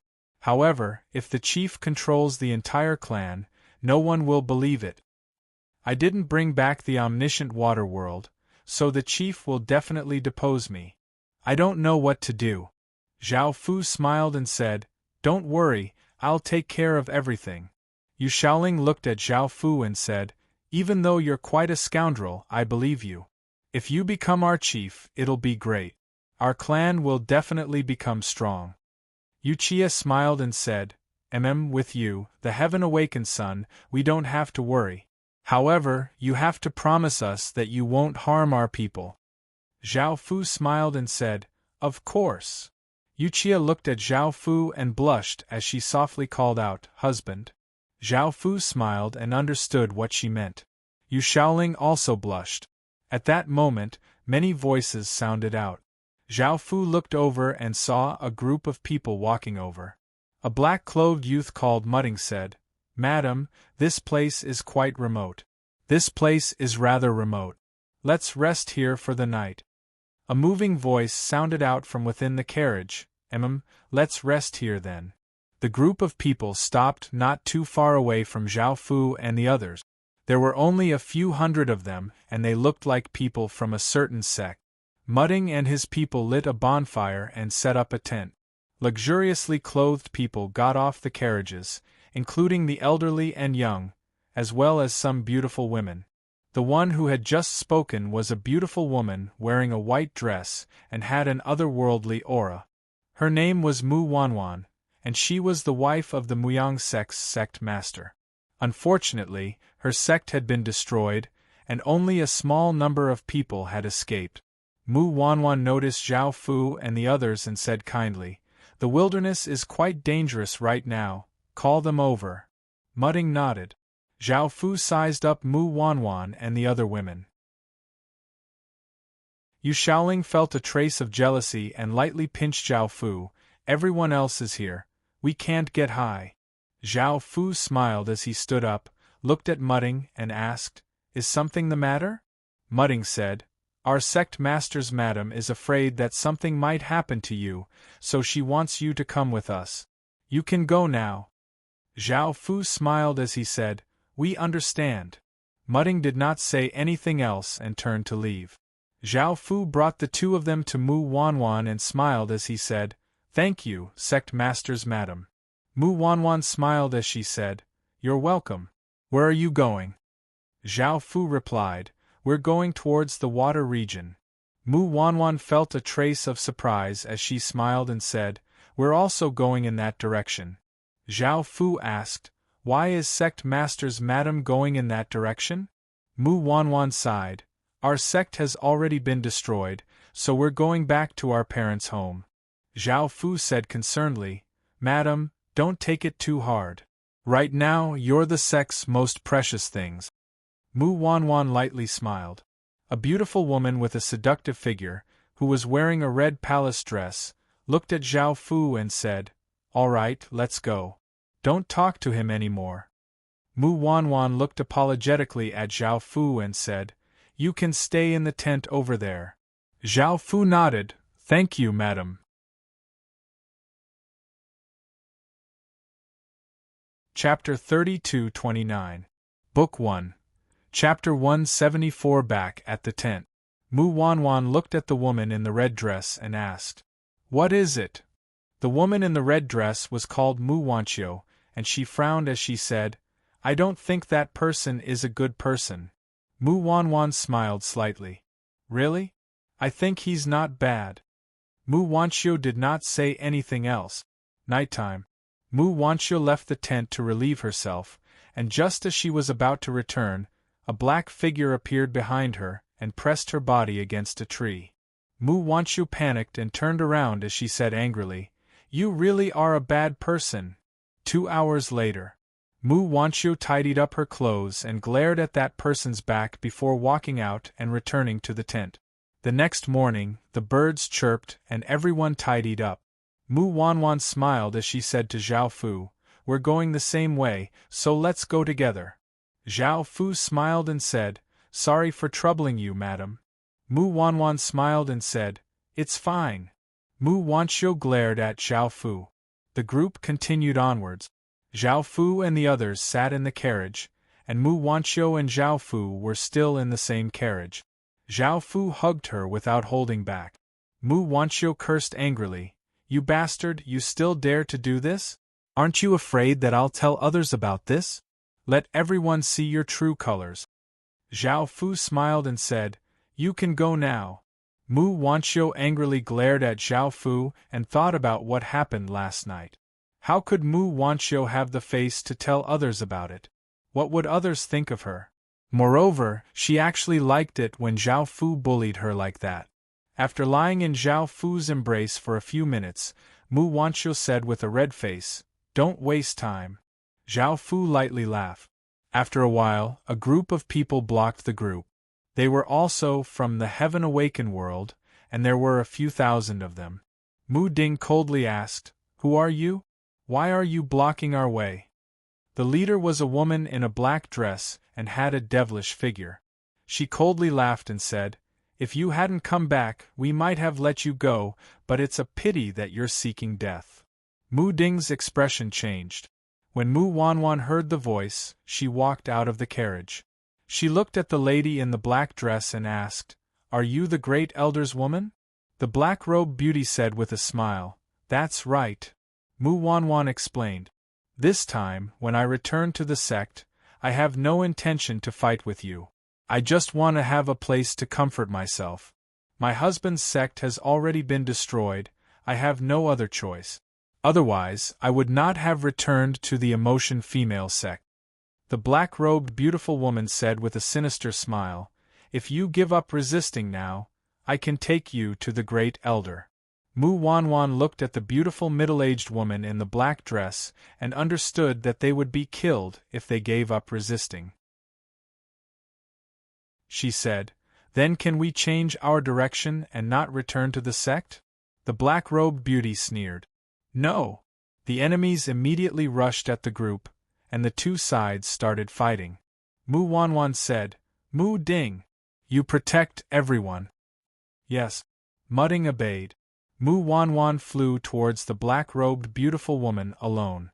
When the black-robed beautiful woman saw Mu Wanwan flying over, a smile appeared on her face. She launched an attack on Mu Wanwan first. Her palms constantly struck out, sending palm energies towards Mu Wanwan. Mu Wanwan retaliated while dodging. Within the carriage, Zhao Fu and the others could hear the sounds of battle. Mu Wanqiu's face was red as she said, "Damned bastard, I'm going to go out and help. I'll accompany you later." Zhao Fu laughed and said, "I'll go out and help as well." Mu Wanqiu put on a set of clothes and rushed out. She slashed out with her sword, sending out a ray of sword light that killed a few people. Blood flew everywhere, and Mu Wanqiu attacked some others. However, there were many enemies, and the group was at a disadvantage. At that moment, Zhao Fu slowly walked out. Looking at the chaotic battle in front of him, he slightly smiled and raised a hand. A massive wave of demonic qi flowed out, turning into many demons that leapt at the enemies. Arg! Pained cries sounded out. The demons were powerful and incredibly cruel, continuously killing the enemies, causing blood to fly everywhere. Mu Wanqiu looked back at Zhao Fu in surprise. Yu Qie and Yu Shaoling put on a few simple clothes and looked around. They understood that Zhao Fu could deal with this by himself, so they stood by Zhao Fu's side and did not help. With Zhao Fu's help, they quickly suppressed the enemy's attack. Bang! The beautiful woman in black slammed her palm against Mu Wanwan's chest, sending her back a few steps. Blood leaked out of the corner of her mouth. Seeing the people she had brought be slaughtered, the beautiful woman in black's expression became unsightly, and she planned to escape. Clang, clang, clang, many chains shot out from the air and shot towards the beautiful woman in black. The beautiful woman in black waved her hand to knock back a few of the chains, but she was still bound in the end. Seeing this scene, the remaining enemies did not continue fighting, and they hurriedly turned and ran. Zhao Fu came to Mu Wanwan's side and asked caringly, "Are you all right?" Mu Wanwan smiled and said, "It's just a small injury. Also, thank you for your help." Zhao Fu smiled and said, "Madam has been so nice to us, so I should help." Mu Wanqiu walked over and rolled her eyes at Zhao Fu, then looked at the beautiful woman in black and asked, "What should we do with her? Kill her?" The beautiful woman in black looked coldly at the group. Mu Wanwan sighed and said, "Let her go." Mu Wanqiu was stunned and said, "You mean let her go? This woman is Grand Elder's subordinate, and she just wanted to kill us." Mu Wanwan said, "I don't want to become enemies with Grand Elder." Mu Wanqiu asked again, "Then what do we do now? Are we not going to the Emotion Maiden sect? If we don't go there, where else can we go?" Hearing this, Mu Wanwan was in a difficult position. Mu Wanqiu continued, "You even dared to kill Grand Elder in broad daylight. Aren't you worried that something will happen to the sect master?" Mu Wanwan still could not make a decision. Zhao Fu smiled and said, "I'll help you heal first, and then make a decision. No matter what you decide, I'll help you." Mu Wanwan smiled and said, "Thank you." They went to the carriage. Zhao Fu looked at Mu Wanwan. Mu Wanwan blushed and said, "I can heal such a small injury myself, there's no need to trouble you." Zhao Fu smiled and hugged Mu Wanwan, saying, "It's no trouble at all." Mu Wanwan struggled and said, "Let go of me." Zhao Fu ignored her. Mu Wanqiu waited for a while, and did not see Zhao Fu come out. She knew that something had happened inside, and she sighed. Afterwards, Mu Wanwan nestled in Zhao Fu's embrace and said with a red face, "You really are not a good person." Zhao Fu smiled and said, "Aren't you interested in me as well?" Mu Wanwan revealed a shy look. She had quite a good impression of Zhao Fu in the beginning, and felt that he was a bit like her deceased husband. Zhao Fu smiled and said, "Let's go out." Mu Wanwan nodded. Everyone saw that Mu Wanwan's face was rosy and that she was giving off an alluring aura. After spending so much time with Zhao Fu, they understood what had happened.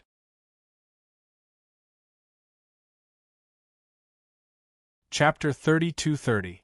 Book 1, Chapter 175. Mu Wanqiu looked at Mu Wanwan and said, "Am I wrong? He's a bastard." Zhao Fu lightly laughed, "Don't blame me if you say that again." Mu Wanqiu raised her head and said, "Don't you dare." Mu Wanwan said, "All right. Stop arguing." Mu Wanqiu looked at Mu Wanwan and said, "Have you thought it through? What should we do?" Mu Wanwan looked at Zhao Fu and said, "I want to hear his opinion." Zhao Fu smiled and said, "I think we should go back." Mu Wanwan said, "All right, let's go back then." Mu Wanqiu looked at the beautiful woman in the black dress and asked, "What about her?" Zhao Fu smiled and said, "Leave her to me." Mu Wanwan nodded. Zhao Fu grabbed the beautiful woman in the black dress and took her to the side. The beautiful woman in the black dress struggled and said, "What do you want to do?" Zhao Fu smiled and said, "You'll know soon." They went to a remote place and Zhao Fu hung the beautiful woman in the black dress up before starting to ravage her. The beautiful woman in the black dress was called Mu Hailan. Zhao Fu looked at the powerless Mu Hailan on the ground and smiled as he said, "Go back now and be my chess piece. If anything happens, you can immediately tell me." Mu Hailan said angrily, "Stop dreaming, you bastard." Zhao Fu lightly laughed and said, "Get up, let's go back." Mu Hailan looked at her in shock as her body started to go out of control. She picked up the clothes on the ground and flew to the side. Zhao Fu returned to the group, and they walked towards the emotion sect. Mu Hailan returned to the sect and knelt in front of a tall, cold, and beautiful middle-aged woman in a purple dress. She told her about what had just happened, hiding what had happened between her and Zhao Fu and saying that Mu Wanwan had let her go. The beautiful woman in the purple dress was the Great Elder, and her name was Mu Qiyu. Back then, she and sect master Mu Hongyan were good sisters. She was the senior sister, and Mu Hongyan was the junior sister. After that, Mu Qingyu's master passed the position of sect leader to Mu Hongyan, which caused Mu Qingyu to be very dissatisfied. The relationship between the two of them also started to deteriorate. In order to pacify Mu Qingyu, Mu Hongyan promised that she would give the position of the next sect leader to her. Although she had received Mu Hongyan's promise, Mu Qingyu was still worried. She first married off Mu Hongyan's daughter, then started to rope in other people in the sect to stabilize her position. She had been waiting for the position of sect master for more than 40 years. There could not be any mistake. That was why she had sent people to kill Mu Wanwan. Now that they had failed and Mu Wanwan had released Mu Hailan, Mu Qingyu sank into her thoughts and said, "You can go now." And Mu Hailan retreated and her body regained its freedom. Now that things had turned out like this, she could only listen to Zhao Fu's orders. Otherwise, she could only die. Zhao Fu and the others returned to the emotion sect. A beautiful woman in a white dress with a seductive figure was sitting in the hall. She looked at Mu Wanwan with a smile on her face. She was the mistress of the emotion sect, Mu Hongyan. "Mother!" Mu Wanwan affectionately called out. Mu Hongyan happily nodded and smiled as she said, "I never thought that you would come back. You should have notified me earlier." Mu Wanwan said, "I didn't want to come back, but I have nowhere else to go." Mu Hongyan said seriously, "I know about your situation. In the future, stay in the emotion sect. Mother will protect you, and this time, no one will be able to force you away." Hearing this, Mu Wanwan asked, "Mother, what do you plan to do?" Mu Hongyan said, "I'm going to give the position of sect master to Mu Qingyu. After she becomes the sect master, she won't make things difficult for us. I've been tired of being the sect master for so many years, and I don't want to participate in these struggles." Mu Wanwan smiled and nodded. Mu Hongyan smiled as she said, "You've been traveling for so many days, go and freshen up." Mu Wanwan nodded. After returning to her room, Mu Wanwan saw Zhao Fu ravaging Mu Wanqiu and the other two women. A trace of redness appeared on her face as she walked over. Mu Qingyu also heard that Mu Hongyan was going to give the position of sect master to her. After waiting for so many years, she was finally going to obtain it. Mu Qingyu was both happy and excited, but she also felt a trace of complicated emotions. The many elders also heard about this, and most of them immediately chose to support Mu Qingyu. After all, Mu Qingyu's faction was already very powerful, and now that the position of sect master was going to be given to her, only an idiot would not choose to side with her. Of course, there were some of Mu Hongyan's trusted aides who came to persuade her, but Mu Hongyan had already made up her mind, and no matter how they tried to persuade her, it was useless. Afterwards, the news was made public, and the ordinary disciples also knew about this. 2 days later, the transfer ceremony was held. After hearing about this, Zhao Fu felt quite surprised. He had thought that coming to the emotion sect would be quite difficult, and Zhao Fu had planned to control the many elders to help Mu Hongyan and get rid of the Great Elders faction. However, now that Mu Hongyan had given up, there was nothing for Zhao Fu to do. 2 days later, everyone came to a flower field. This flower field was quite big and was filled with fiery red flowers. Under the blue sky and white clouds, the scene was quite beautiful. In the middle of the painting, there was a platform made of jade. It was circular, and above the platform was a foot high. On the platform, there were coffins with fiery red flowers wrapped around them. There seemed to be the corpses of women in them. These were the corpses of the sect masters and elders. The reason why the emotion sect was able to defend against the invasion of other worlds was because of these sect masters' corpses. This was because the emotion sect's legacy was quite special, and adding on the fact that the passion flower field would form passion corpses after death, they contained incredibly powerful and strange powers.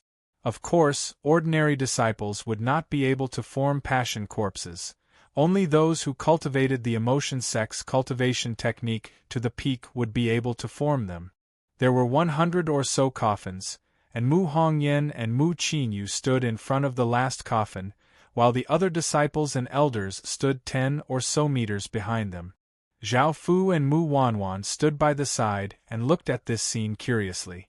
Mu Hongyan looked at Mu Qinyu and said, "Senior apprentice sister, after I hand over the position of sect master to you, I don't want to continue our previous grudges.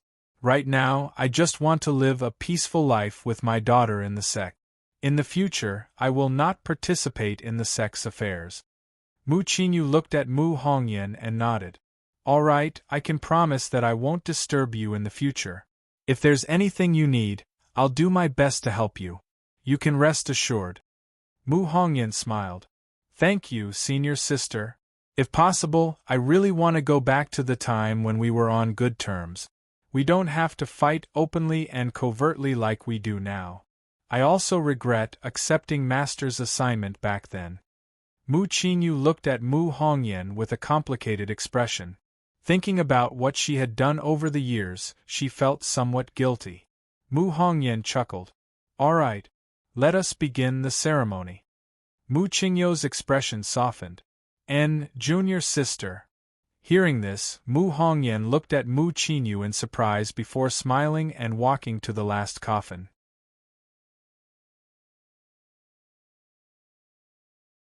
Chapter 32-31. Book I, Chapter 176. Mu Hongyan stretched out her hand and cut open her arm. Blood flowed out from the wound and dripped onto the flower coffin. The flower coffin slowly opened, revealing a woman's corpse. This woman was like a demoness. Her face and figure were extremely alluring, and she wore a fiery red dress. Her skin was pale and bloodless, and she did not have any aura of life. She looked just like a dead person. However, the dead man slowly opened his eyes, revealing a pair of fiery red eyes that looked at Mu Hongyan and Mu Qinyu.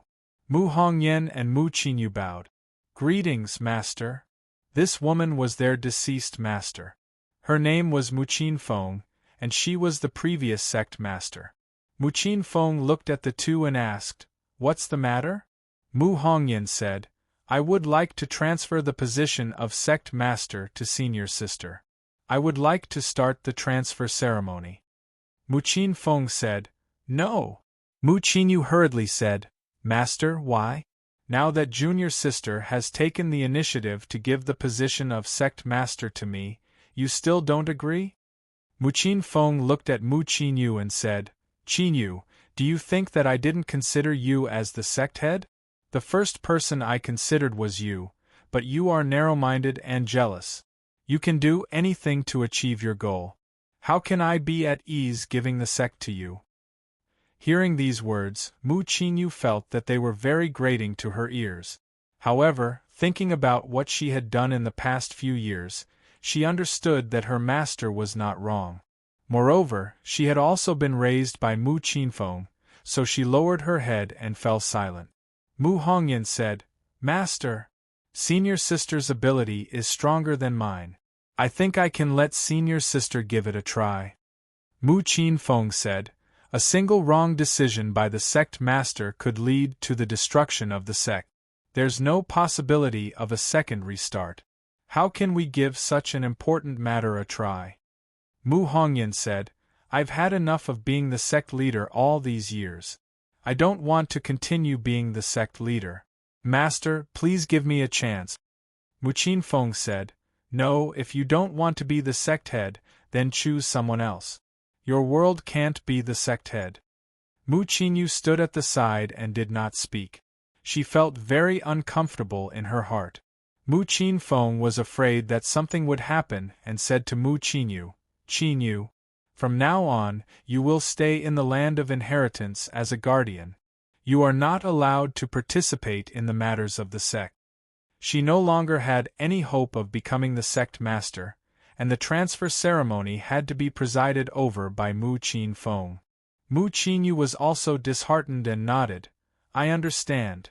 Mu Hongyan looked at her senior sister and sighed, Master, please choose the next sect leader. Mu Qinfeng's gaze swept across the disciples and finally landed on Mu Wanwan. She's your daughter, Mu Wanwan, right? Now that she's grown up, I think she's more suitable to be the next sect master. Mu Hongyan was surprised.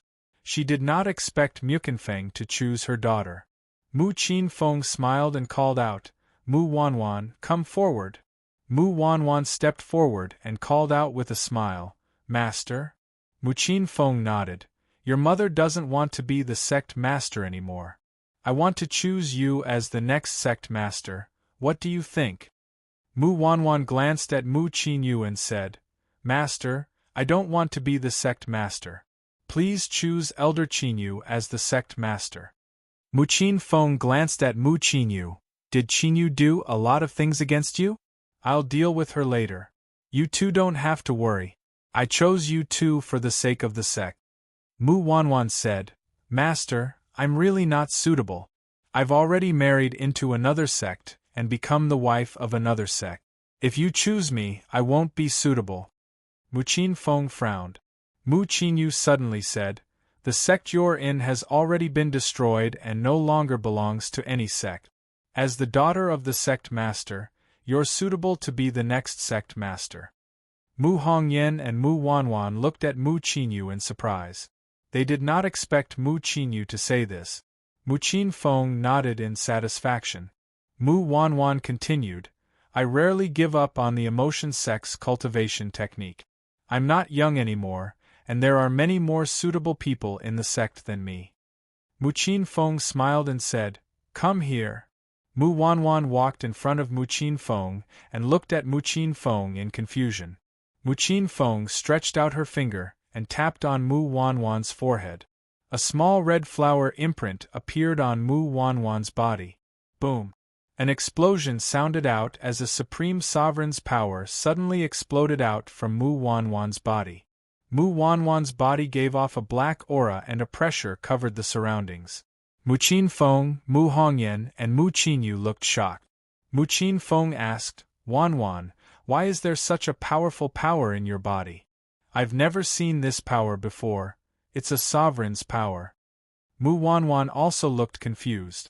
She did not know why she had such a powerful power, but she was very familiar with the aura it gave off. She turned to look at Zhao Fu. This power should have been given to her by Zhao Fu. Mu Hongyan asked, What's wrong, daughter? Mu Wanwan said with a red face, He gave me this power? The three of them looked at Zhao Fu. Mu Qinfeng asked, Who is he? Mu Wanwan said with a red face, He's my man. Mu Hongyan said doubtfully, Isn't your husband the sect master? Why don't I feel like it? Mu Wanwan said with a red face, He's my second man. I met him when I returned to the sect. Mu Hongyan said angrily, It's only been a few days, and you've already found another man. How can you be so casual? Mu Wanwan's face was red. Even though Zhao Fu had taken the initiative to take her, she had a good impression of Zhao Fu. Mu Qinfeng called out, You come up as well. Zhao Fu walked up and looked at the women as he asked, "What is it?" Mu Qin Feng smiled as she said, "Where are you from?" Zhao Fu replied, "It's not convenient for me to tell you." Mu Qin Feng smiled as she said, "It's all right, with the power you have, you should be from one of the most powerful families in the heaven-awakened world." Mu Wanwan looked at Zhao Fu in shock. She had never thought that Zhao Fu's identity would be so illustrious. Mu Qin Feng smiled as she said, "Can I take off my cloak?" Hearing this, Zhao Fu took off his cloak, causing an uproar. Soon, everyone calmed down as they stared at Zhao Fu's perfect face and extraordinary aura. Their hearts sped up, their faces burned, and they found it difficult to breathe. Mu Hongyan's heart rate sped up, and she understood why her daughter had found another man so quickly. Even she would fall in love with such a man. Mu Qin Feng sweetly smiled as she said, "Your looks are incredibly rare. If I was still alive, I would definitely pursue you. You're the first man I've met who has moved my heart. Our Emotion Maiden sect is very proactive in matters of love." Zhao Fu smiled as he said, "Thank you for your praise." Mu Qin Feng smiled as she said, "Can you send a portion of your power into my body? I feel that this power of yours will greatly affect my Emotion Maiden sect."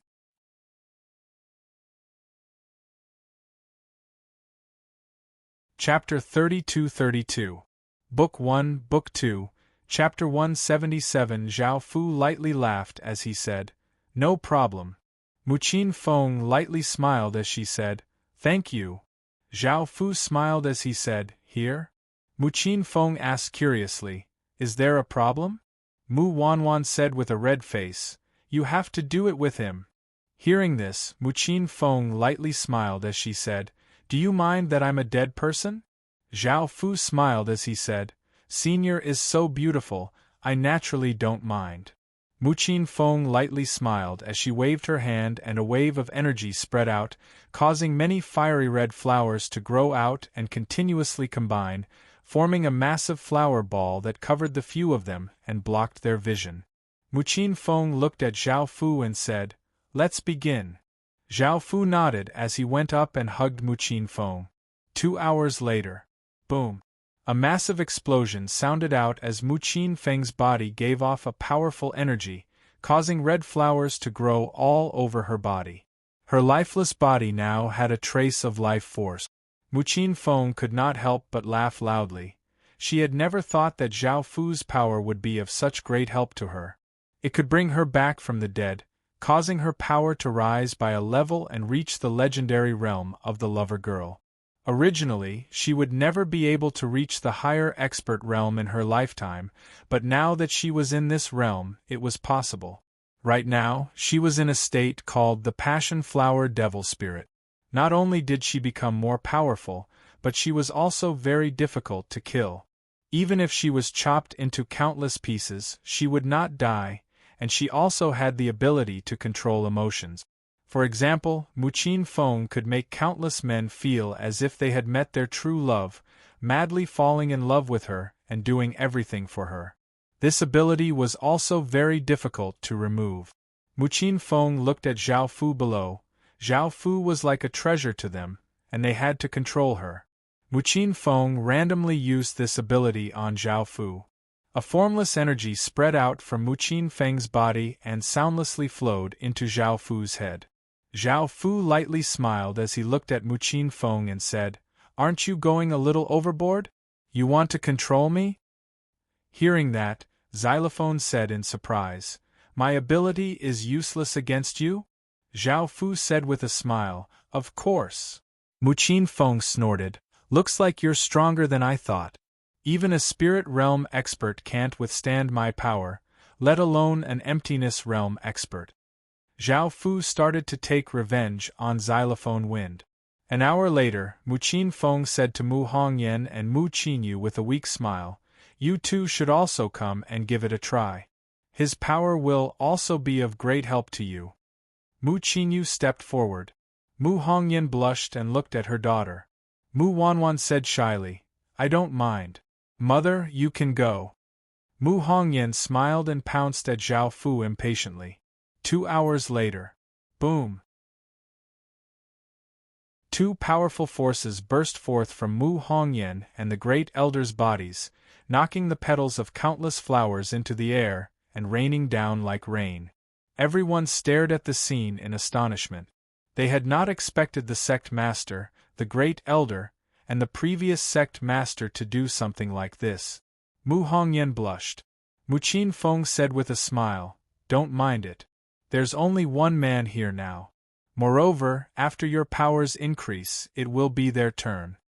Mu Hongyan nodded. Everyone stood on the spot and watched the scene in front of them. Their faces were flushed and their hearts were beating very fast. They felt as if they were in flames. After a while, Mu Qinfeng said with a smile, "You guys should also come and give it a try. It will be of great help to you." Hearing this, the crowd swarmed forward.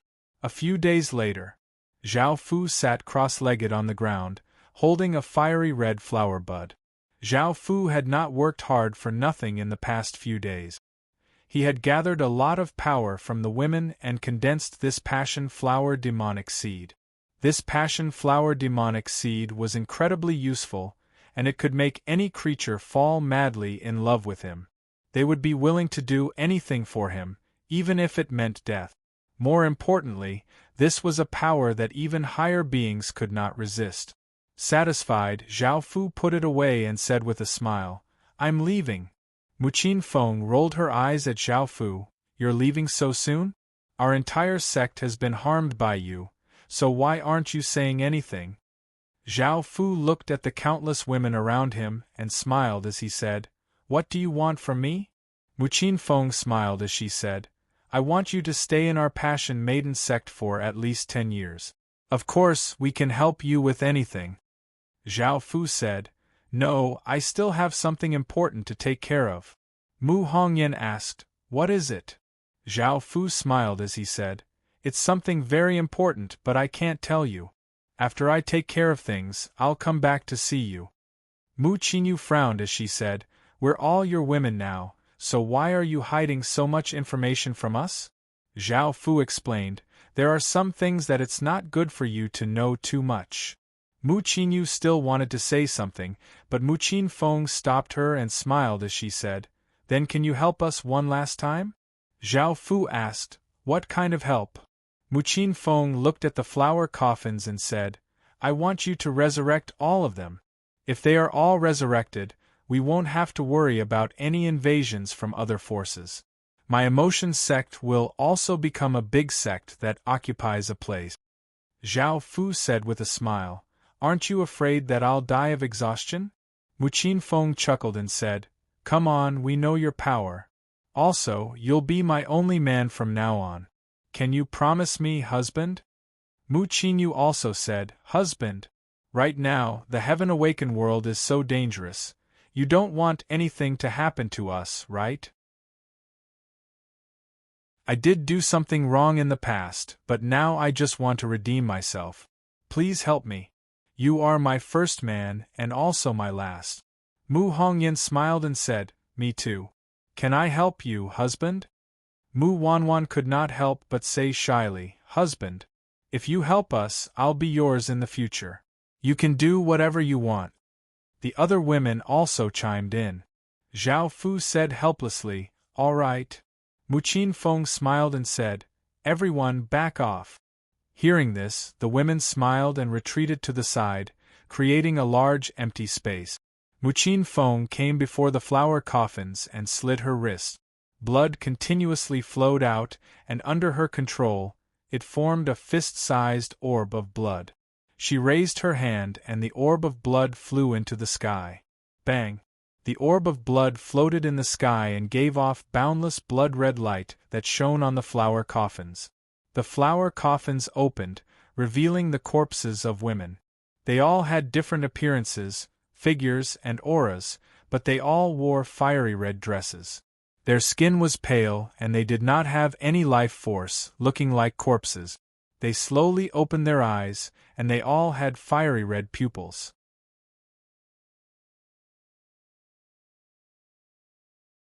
Chapter 32-33. As the number one sect in the world, The sword sect of the world used this as an excuse to unite many other sects and massacre the heavenly evil sword sect in one night. 1,000 years later, the last generation of the heavenly evil sword sect's successor personally set off a monstrous killing calamity. You have received the contract signing information, you can recommend it. Lord's Soldiers Conquering the World new book beginning with the sword sect exterminating the world currently typing. Please wait a moment. After the content has been updated, please refresh the page to receive the latest update.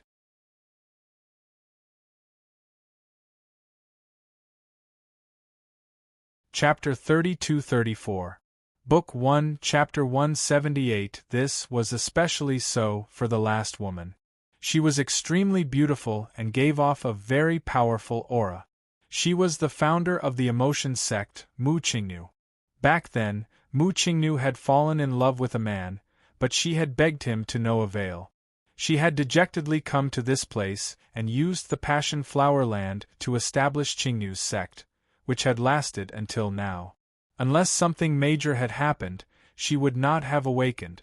It was for this reason that the Emotion Maiden sect was able to condense the Passion Flower demonic seed and make all living creatures fall in love with her. Looking at the scene before them, all the grandmasters and elders were bewildered. Why were none of them wearing any clothes? Mu Qing looked at Mu Qinfeng. What happened? Mu Qinfeng replied with a smile. Grandmaster, I've discovered a treasure that I'd like to give to all of you. Mu Qingnu asked, what treasure requires all of us to awaken? Mu Qinfeng chuckled. This treasure can bring us back from the dead, we don't have to sleep in the flower fields. Hearing this, everyone started to pay attention.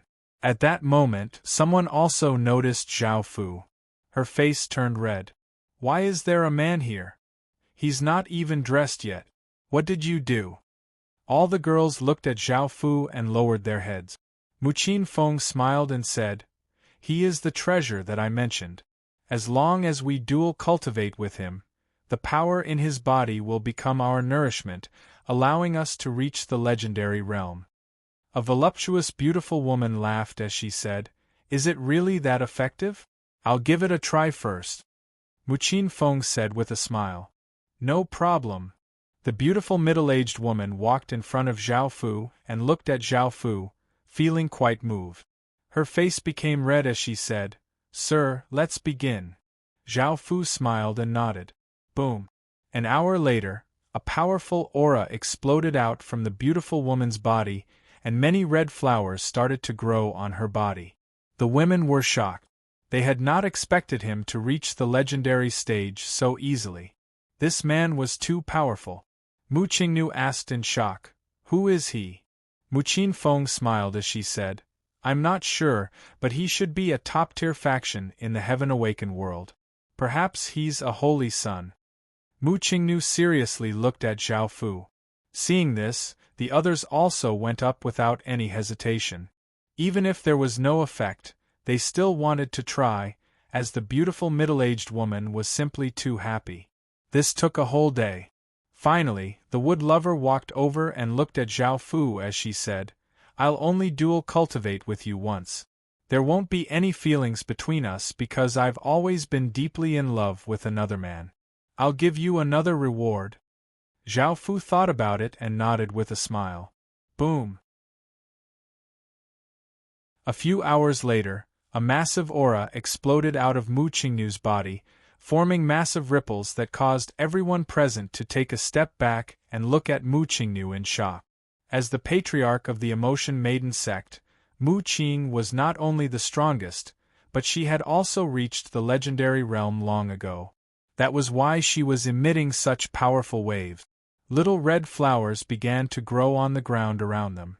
The heavens and earth seemed to change as countless strands of spirit chi gathered, forming a vortex in the sky and giving off a massive might.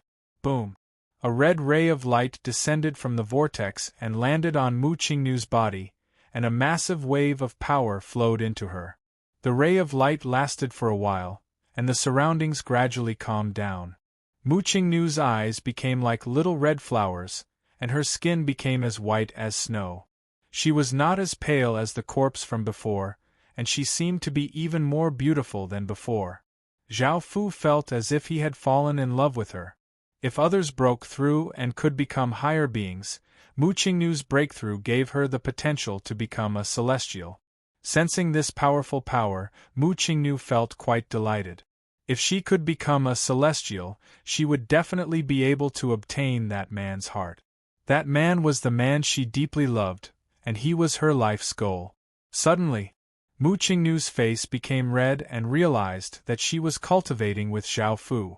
Looking at Zhao Fu below, Mu Qingnu could not help but feel complicated, and she felt slightly moved by this man. Half an hour later, Mu Qingnu lay on the ground with a red face. Zhao Fu stood up and stretched out a hand, condensing 2 passion flower demonic seed. The passion flower energy within these people's bodies was more than all of the people from before combined, and Mu Qingnu had contributed the most. Now that Zhao Fu had 3 passion flower demonic seeds, he could deal with 3 higher being existences.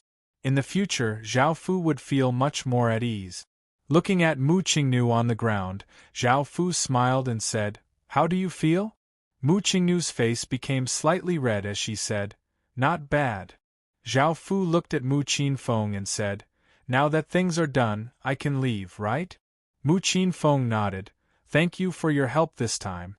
In the future, you will be our emotion maiden sex great benefactor." Zhao Fu lightly laughed, "Just great benefactor?" Mu Qinfeng lightly laughed, "You're still our man." Zhao Fu nodded in satisfaction. Mu Qingnu stood up and asked, "Where are you going?" Zhao Fu replied, "I have some matters to attend to in the water domain." Mu Qingnu said somewhat reluctantly, "Oh." Zhao Fu hugged her with one arm and smiled as he said, "I'll come back to see you all in the future." Mu Qingnu leaned into Zhao Fu's embrace and looked at Zhao Fu's perfect face, causing her heart to rapidly beat. She could not help but admit that she was moved by Zhao Fu and enjoyed the feeling of being Zhao Fu's woman. At the entrance of the Emotion Maiden sect, the women had already changed their clothes and were sending Zhao Fu off. As they watched Zhao Fu gradually disappear, they felt quite reluctant. Yuchia stood by Zhao Fu's side and looked at Zhao Fu. Zhao Fu smiled as he said, "What is it?" Yuchia said, "I wonder how many women your clan will harm." Zhao Fu lightly laughed. "How can that be called harm? Look, I didn't even force them, they were all willing. Moreover, I'm the one who's at a disadvantage." Yuchia rolled her eyes at Zhao Fu. "You're still trying to act innocent after getting the benefits." Yu Shaoling smiled as she said, "If you help our clan the same as the Emotion Maiden sect, I don't mind the entire clanswomen becoming your women." Zhao Fu lightly smiled, "That's more like it." Boom! Boom! Boom! Explosions sounded out as beams of light containing immense power shot towards Zhao Fu's group of 3. Zhao Fu frowned. It was the gold refiner race attacking them again. Zhao Fu released a wave of power, forming a powerful barrier that blocked the beams of light. Many muffled sounds rang out as ripples spread out, but they were unable to break through Zhao Fu's powerful defenses. Yuchia and Yu Shaoling were already used to this. The 3 of them sped up and flew away from this place. They did not stay behind to destroy the gold refiner faction attacking them.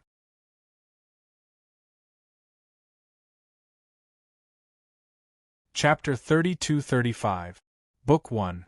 Chapter 179. Rescue! Save me! A seductive woman's voice sounded out from within a forest. Hearing this voice, Zhao Fu gave a trace of a smile and said, "Someone's in danger. Let's go and take a look." Yu Shaoling and Yuchia rolled their eyes at Zhao Fu. Zhao Fu smiled as he said, "Helping others is a good thing. I'm quite willing to help others." Yuchia said, "Then hurry up and go." The 3 of them flew into the forest and saw an extremely ugly fat woman who was 3 meters tall and had many tentacles growing out of her body.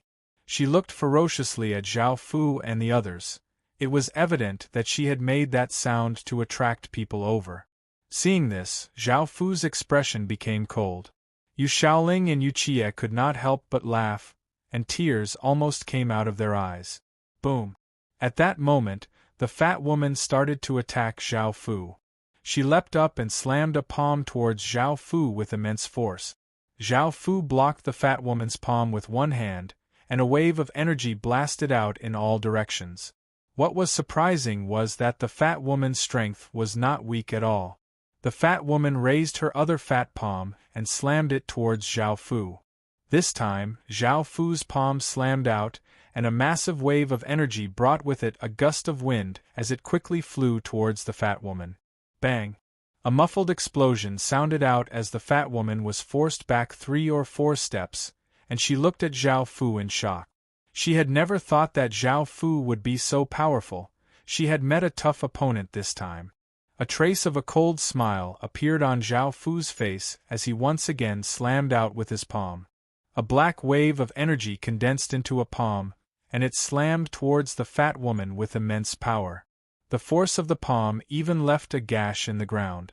The fat woman loudly cried out and gave off a powerful aura, seeming to give off a blue light. Her body ferociously slammed towards the palm, blocking it and giving off a muffled sound. Bang! Zhao Fu once again punched out, and a black dragon head containing immense power slammed into the fat woman's body, sending her flying. Blood leaked out of the fat woman's lips as she furiously glared at Zhao Fu. Her tentacles spread out and liquid sprayed out, and Zhao Fu once again used his defensive barrier to block the liquid. The liquid was incredibly corrosive and could leave large holes in the ground. Zhao Fu coldly looked at the fat woman in front of him, and a powerful energy spread out, forming flying swords that floated around him. Xiao xiao xiao, the swords gave off waves of power as they quickly flew towards the fat woman, leaving behind black traces. The attacks were incredibly shocking. The fat woman controlled the tentacles to attack the flying swords with immense power. Puff puff puff, the tentacles couldn't withstand the attacks at all, and were chopped apart by the flying swords. The tentacles flew everywhere. Blue liquid flowed out of the broken tentacle. The fat woman gave a pained cry and her body retreated. Zhao Fu stretched out his hand and vigorously grabbed at the air, causing the flying swords to give off black sword lights and ferociously slash towards the fat woman. In that instant, the fat woman was chopped into countless pieces of flesh, and large amounts of blue liquid spurted out. Only after killing the fat woman did Zhao Fu stop, and the flying swords dissipated. At that moment, Yu Xiaoling saw a jade plate fall from the corpse. She curiously went up and looked at it seriously. The jade plate was the size of a normal plate, and there were rings engraved on it. There was also a fish in the middle, and the carvings were very detailed as if they were alive. Yu Qie asked, "What is this?" Yu Xiaoling smiled as she said, "This looks like the profound fish race's profound spirit fish plate." Yu Qie said in shock, "Profound spirit jade plate?" Zhao Fu asked, "What is that?" Yu Xiaoling smiled as she explained, "The profound fish race is one of the most powerful races in our water race. They have a very mystical ability to find many underwater spirit veins. This profound spirit fish plate is a treasure that they created to find spirit veins." Zhao Fu wasn't very interested in this thing. Yu Xiaoling saw that Zhao Fu wasn't interested and smiled as she said, "Although no one other than the profound fish race can use the profound spirit fish plate, this profound spirit fish plate in my hand is a very high-grade profound spirit jade plate. Even the profound fish race would find it very difficult to create it. If you use it to trade with the profound fish race, you will obtain a large amount of good stuff." Zhao Fu smiled as he said, "Keep this thing. It's useless to me anyway." Yu Xiaoling looked at Zhao Fu and smiled as she said, "Are you sure? I can remind you that the Yu Xian race can also find the 8-direction water world." Zhao Fu understood what Yu Xiaoling meant. She wanted to use this profound spirit fish plate to get the profound fish race to help her find the 8-direction water world. Zhao Fu said awkwardly, "Give it to me." Yu Xiaoling chuckled and handed the profound spirit fish plate to Zhao Fu. Zhao Fu took the profound spirit fish plate and put it away. This thing could only be used in a water body. Yu Qie said. She probably didn't know that the unlucky profound fish race member was attracted by the sound and was killed by her. That's why there's this profound spirit fish plate. Yu Shaoling nodded as she looked at Zhao Fu and teased. Let's see if you dare to do this in the future.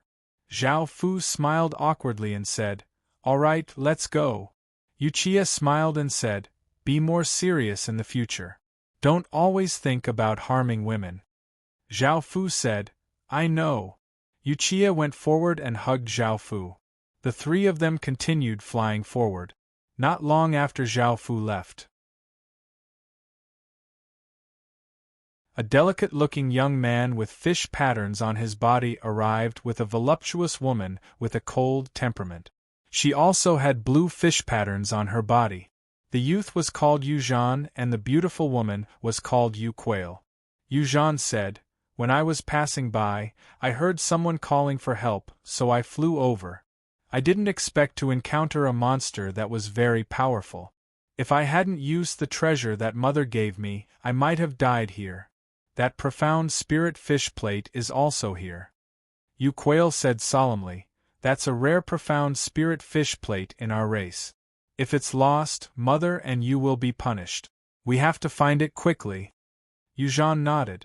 The two of them quickly found the fat woman's body. Yu Zhan pointed at the body and said, It's her. Yu Quail went forward to check and said, The profound spirit fish plate is not with her now. It should be in the hands of the person who killed her. This is troublesome. We don't know who killed her and where to find the profound spirit fish plate. Yu Zhan said with self-blame, I'm sorry, mother. Yu Quail sighed and said, Let's go back. Yu Zhan said hesitantly, Won't we be punished if we go back? Yu Quail said, We have no choice now. We have to admit our mistake and use the other profound spirit fish plates to find it. Yu Zhan nodded. The two of them flew to the side. You're tuning in to the Phoenix Knights YouTube channel. Don't forget to subscribe and join us on this journey to catch the most captivating stories.